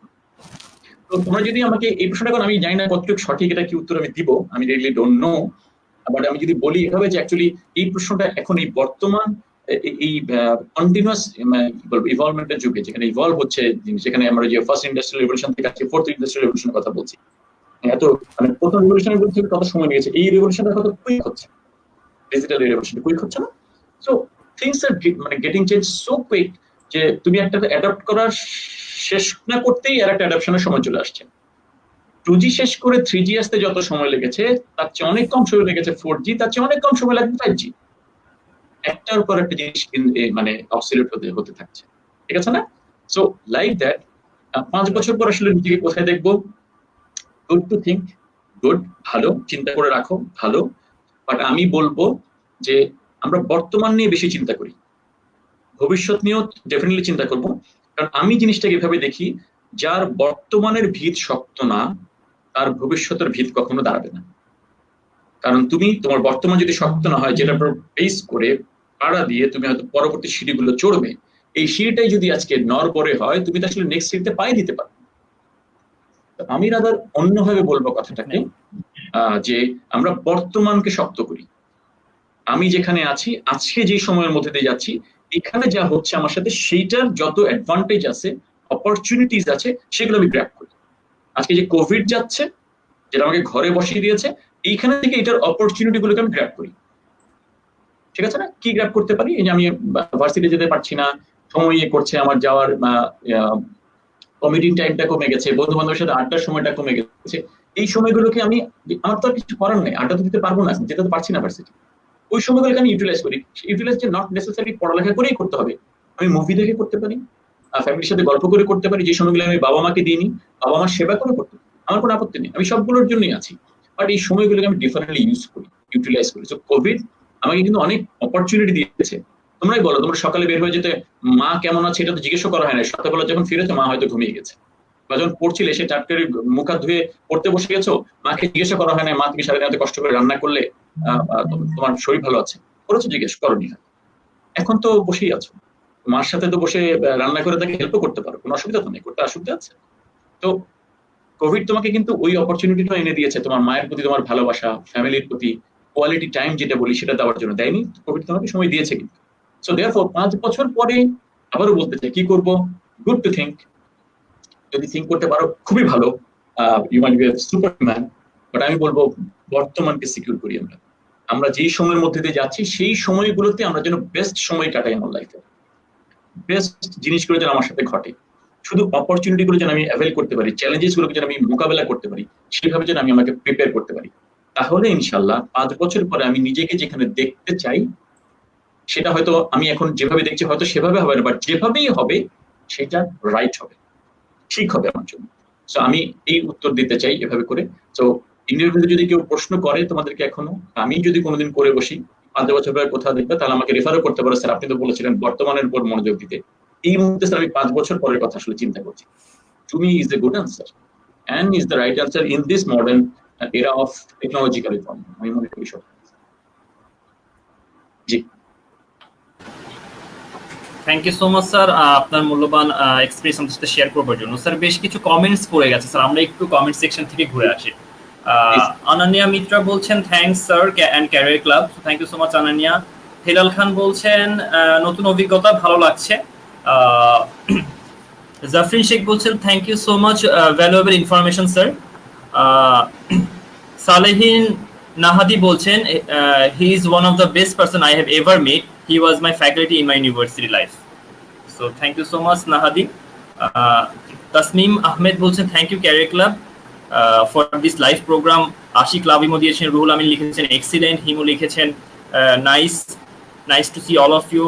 Jannati Islam likhechen this is really informative program, so thank you so much Jannati. Noor Hasan likhechen very informative session, thanks to Faisal Imtiaz Khan sir and JKNUCC. Thank you so much Noor. Ajit Das likhechen sir you are explaining all the things really amazing. Mohammad Faisal Imtiaz sir, thank you so much Ajit. Ashik Haq likhechen it's quite informative session, thank you so much Ashik. Sir দুটো question চলে আসছে sir, আমরা কোশ্চেনটা একটু pick করতে চাচ্ছি। সেটা হচ্ছে আশিক লিখেছে sir being an CHRO could you please give us some executive tactics that will help to get us hired easily. আমি এক্স্যাক্টলি বুঝতে পারিনি, যদি বলো Sir, being I repeat again, that is being an CHRO, could you please give us some executive tactics that will help us get hired easily? কি করতে easily? Like হচ্ছে যে sir সে জিজ্ঞেস করছে যে স্যার কোন ধরনের ট্যাকটিক্স, কোন ধরনের গুণগুলো থাকা দরকার সো দ্যাট তাকে ইজিলি হায়ার করা হবে স্যার। হায়ার করা যাবে মানে কোন ধরনের স্কিল বা কোন ধরনের গুণগুলো থাকলে আমাদেরকে অথবা ইজিলি হায়ার করা যাবে। ওটা তো আমি বুঝতে পেরেছি, ওটা তো আমি একটু যেমন ধরো বলতে চাইলাম যে যেমন বলছিলাম যে তোমার মানে তুমি তিনটা জিনিসের তোমার কথা বলছিলে, আমরা যেমন বললাম যে তোমার মধ্যে যেটা ম্যাড মানে যেটা মডার্নাইজার ডিজিটাল মাইন্ডসেট যেন তোমার সাথে কথা বললে যেন বুঝি তুমি প্রোগ্রেসিভ মাইন্ডেড একজন মানুষ, তাই না? তোমার নতুনত্বের দিকে তোমার ধাবিত হওয়ার একটা ইচ্ছা আছে। সবসময় রিইনভেন্ট করতে হবে না হয়তো, বাট তারপর তোমাদের নতুনত্বের ভাব আছে, তুমি সবকিছুকে ডিফারেন্টলি দেখো। একটা কথা আছে, আমি প্রায় বলি, শুনেছিলাম থেকে, তো কথাটা হলো যে if you can't become the best, at least become different than the best. ঠিক আছে না? সবসময় তো বিকজ ক্লাসে তো ফার্স্ট একজন হবে, ঠিক আছে না? তুমি সেজন্য নাও বুঝতে পারো, আর তার অর্থ এটা যে তুমি ভালো না, সো বেস্ট না হতে পারে, আমি ডিফারেন্ট হতেই পারি। সো যারা দেখো যারা ডিফারেন্ট তারাই তো দুনিয়াতে ডিফারেন্ট। তাদের কিন্তু তুমি আজকে তার নাম নিচ্ছ, তুমি আজকে মার্ক জুকারবার্গের নাম নিচ্ছ, তুমি আজকে স্টিভ জবসের নাম নিচ্ছ, তুমি আজকে স্কুলের নাম, তুমি সে কথা ধরো, তুমি আমাদের বঙ্গবন্ধুর কথা বলো, তার নাম নাও, বিকজ উনি সমসাময়িক তো অনেক লিডার ছিল, উনি আজকে ডিফারেন্ট কেন? বিকজ উনি সবার সাথে মানে এখন ওই যে কি মানে হয়তো আমাদের জাতির জন্য হয়তো বেস্ট বা অলওয়েজ যে ডিফারেন্ট, এর কোনো ডাউট নেই, সেটা তো আমার স্বাধীনতা আসতো, ডিফারেন্টলি জিনিসটাকে দেখলে দেখি তো বলবো লাইক দ্যাট। প্রতিটা জিনিস যদি আমরা দেখি, তুমি যদি বেস্ট না হতে পারি, আমি ডিফারেন্ট হতে পারি, বেস্ট ডিফারেন্ট বলে একসাথেও হতে পারি আমরা। অনেকে আছেন আমাদের হয়তো বন্ধু ছিলেন, সবাই যদি আমার অ্যাটলিস্ট ডিফারেন্ট হতে কোনো নিষেধ নেই, ডিফারেন্ট তো ঠিক আছে। আমি তাদের বলবো তুমি যে বুঝছো যে অ্যাটলিস্ট তোমাকে আমি কেন হায়ার করবো সেটা তুমি চিন্তা করো, সেটা আমি নয়।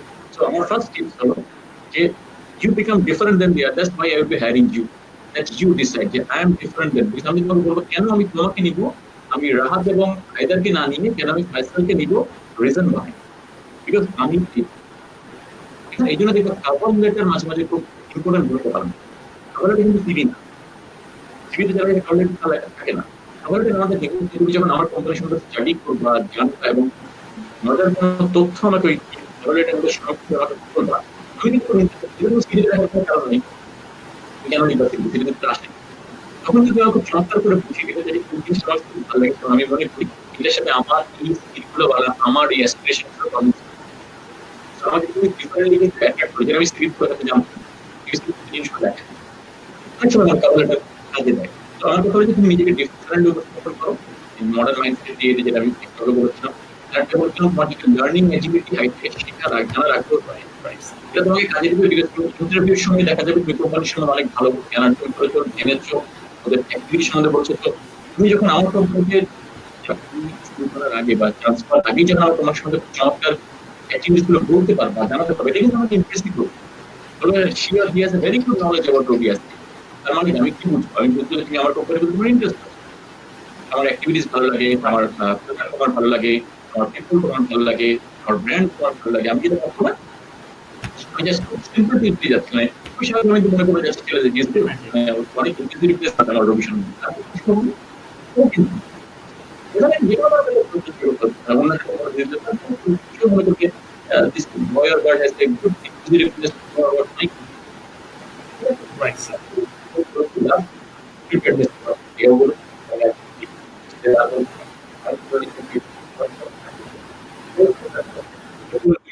আলাদা হবে এবং জব তোমারই হবে। ওকে, আর কি কোনো কিছু বাদ দিলাম? কিছু কি ছিল? স্যার আরেকটা কোশ্চেন আসছিল sir, I don't think so যে এটার সাথে রিলেট করে কিনা, সো আমি একটু কোশ্চেনটা আমি পড়ছি স্যার। আব্দুল্লাল মনি লিখেছে, আসসালামু আলাইকুম, I am from Pabna university of science and technology. So তার কোশ্চেন হচ্ছে sir, my question is which skill set will help us to get internship and job opportunity at Robi এক্সজেড লিমিটেড স্যার। রবিতে ইন্টার্নশিপ করার জন্য কোন স্কিলগুলো স্যার আপনারা basically focus করেন অ্যাজ এ সিএইচআরও? আমি এরকম একই কথা স্কিলগুলোর কথা বলে যাচ্ছি, মানে এরকম তুমি ইন্টার্নশিপ করতে চাও, আর ইন্টার্নশিপের জন্য আলাদা স্কিল, তুমি যেই ইন্টার্নশিপের জন্য তোমার একটা রেজাল্ট আছে, তুমি ভালো করেছো ইউনিভার্সিটি বা তোমার ইন্টার্নশিপের জন্য স্কিল না, তুমি কিছু ইন্টার্নশিপ করতে চাও, তুমি এইটা মার্কেট অপারেশন ইন্টার্নশিপ করতে চাও, অন্য কোনো ডিসিপ্লিন ইন্টার্নশিপ করতে, যে ইন্টার্নশিপ তুমি করতে চাও সেই রেলেভেন্ট জায়গায় ওই কোম্পানি ইন্টার্নশিপ অফার করে, এটা হলো ফার্স্ট অফার করছে। ইন্টার্নশিপ এরকম না যে অফার ছাড়া দিবে, ইন্টার্নশিপ একটা অফার, এটা মানে তোমার একটা তোমার জন্য ক্রেডেনশিয়াল, কোম্পানি ওর থেকে একটা সুবিধা নেয়, ঠিক আছে। তোমার আমাদের ইয়াং প্রফেশনাল এসে আমাদের সাথে হয়তো নতুন নতুন জিনিস নিয়ে কথা বলতে আমরাও কিন্তু উপকৃত হই, তোমাদের থেকে নতুন জিনিস জানি শুনি, তোমরাও হয়তো শিখো। আমি ওইভাবে স্কিলের কথা বলবো না, ইটস অল অ্যাবাউট তুমি যদি তোমার, কারণ ওই ক্ষেত্রে তোমার যদি এই বেসিক যেগুলো কথা বললাম, নতুনত্বের দিকে নতুন জানার ইচ্ছা, তোমার ইনোভেটিভনেস, তোমার অ্যাজাইলনেস, তোমার নতুন চিনার আগ্রহ, এই জিনিসগুলো যদি তোমার মধ্যে থাকে এবং তুমি যে রেলেভেন্ট জায়গায় ইন্টার্নশিপ করতে চাও, সেটা কেন করতে চাও, এটা যদি তুমি প্রফেশনাল নিজে উপস্থাপন করতে পারো এবং তোমার ভার্সিটি বা কলেজ থেকে যদি এটার একটা লেটার বা যেটা নর্মাল ইন্টার্নশিপের সাথে করা হয়, তুমি জানাতে পারো, তো দেখে নিলে ভাই সেটা রবি কেন, যে কোনো কোম্পানি, নট অ্যাবাউট অনলি রবি, তুমি হয়তো রবির কথা জিজ্ঞেস করি, যে কোনো কোম্পানি। তুমি জানাতে হবে যে তুমি কি করতে আগ্রহী, কেন করতে চাও, এবং তোমার ভার্সিটি থেকে ওটা যে তোমাদের ফরওয়ার্ডিং বা তোমাদের লেটার, সেটাতে তোমার ইনক্লুসিভনেস অ্যাকচুয়ালি হবে, রেজাল্ট থাকে। যারা টপ করে, যারা ভালো, তারা হয়তো একটু বেটার দিক করে, রেজাল্ট তো বলবিশ হতেই পারে। যারা হয়তো একটু বেটার করে, তারা হয়তো একটু যেগুলো কোম্পানি সত্যি কথা বলে গেছে, আমি তো যাবো বেস্ট মানুষটা অনেক ইন্টারেস্ট করবো না, তো ওই জিনিসগুলো যদি বলি, তাহলে যদি রেজাল্টটা দিকে also a factor, not the core or prime factor, but is a very important factor. Okay, ঠিক আছে। ধন্যবাদ স্যার আপনার মূল্যবান মতামত তুলে ধরার জন্য। জি। আশা করি যে কমেন্ট করেছে সে তার উত্তরটি পেয়ে গিয়েছে। তো সম্মানিত দর্শক শ্রোতাবৃন্দ, আমরা ইতিমধ্যেই আমাদের আজকের লাইভ সেশনটি একদমই শেষ পর্যায়ে চলে এসেছি। এই পর্যায়ে আমি আমাদের আজকের অতিথি ফয়সাল ইমতিয়াজ স্যারকে অনুরোধ করব আমাদের অডিয়েন্সদের উদ্দেশ্যে দুটি কথা তুলে দেওয়ার জন্য। উপদেশ কথা শুনলে আমার কেমন লাগে, আমরা সবাই একসাথে একই রকম। আমি যে মনে করি না কখনোই যে ব্যক্তিগত ভাবে আমি অনেক জ্ঞানী, আমি কখনোই মনে করি না। তুমি যেন সবসময় আমার জানার আগ্রহ থেকেই যায়, আমার মনে হয় আমি অনেক কিছু জানি না। আমার একটা খুব প্রিয় উক্তি আছে, আমার অনেক কলিগরা জানেন, যারা রবি আছে, যেটা আমার সাথে যারা জানে, সবসময় সবাই অনেকেই জানে যে আমরা যখন বলি, এটা দালাই লামার উক্তি, আমার উক্তি না, দালাই লামা বলেছিলেন। বাট আমি এটা ফলো করি, থাকে না কিছু কিছু ফিলোসফি মানুষ ফলো করে, আমি ফলো করি। আমরা যখন বলি তখন আমরা ওইটুকুই বলি যতটুকু আমরা জানি, বাট আমরা যখন শুনি তখন আমরা অনেক কিছুই শুনি যা আমরা জানি না।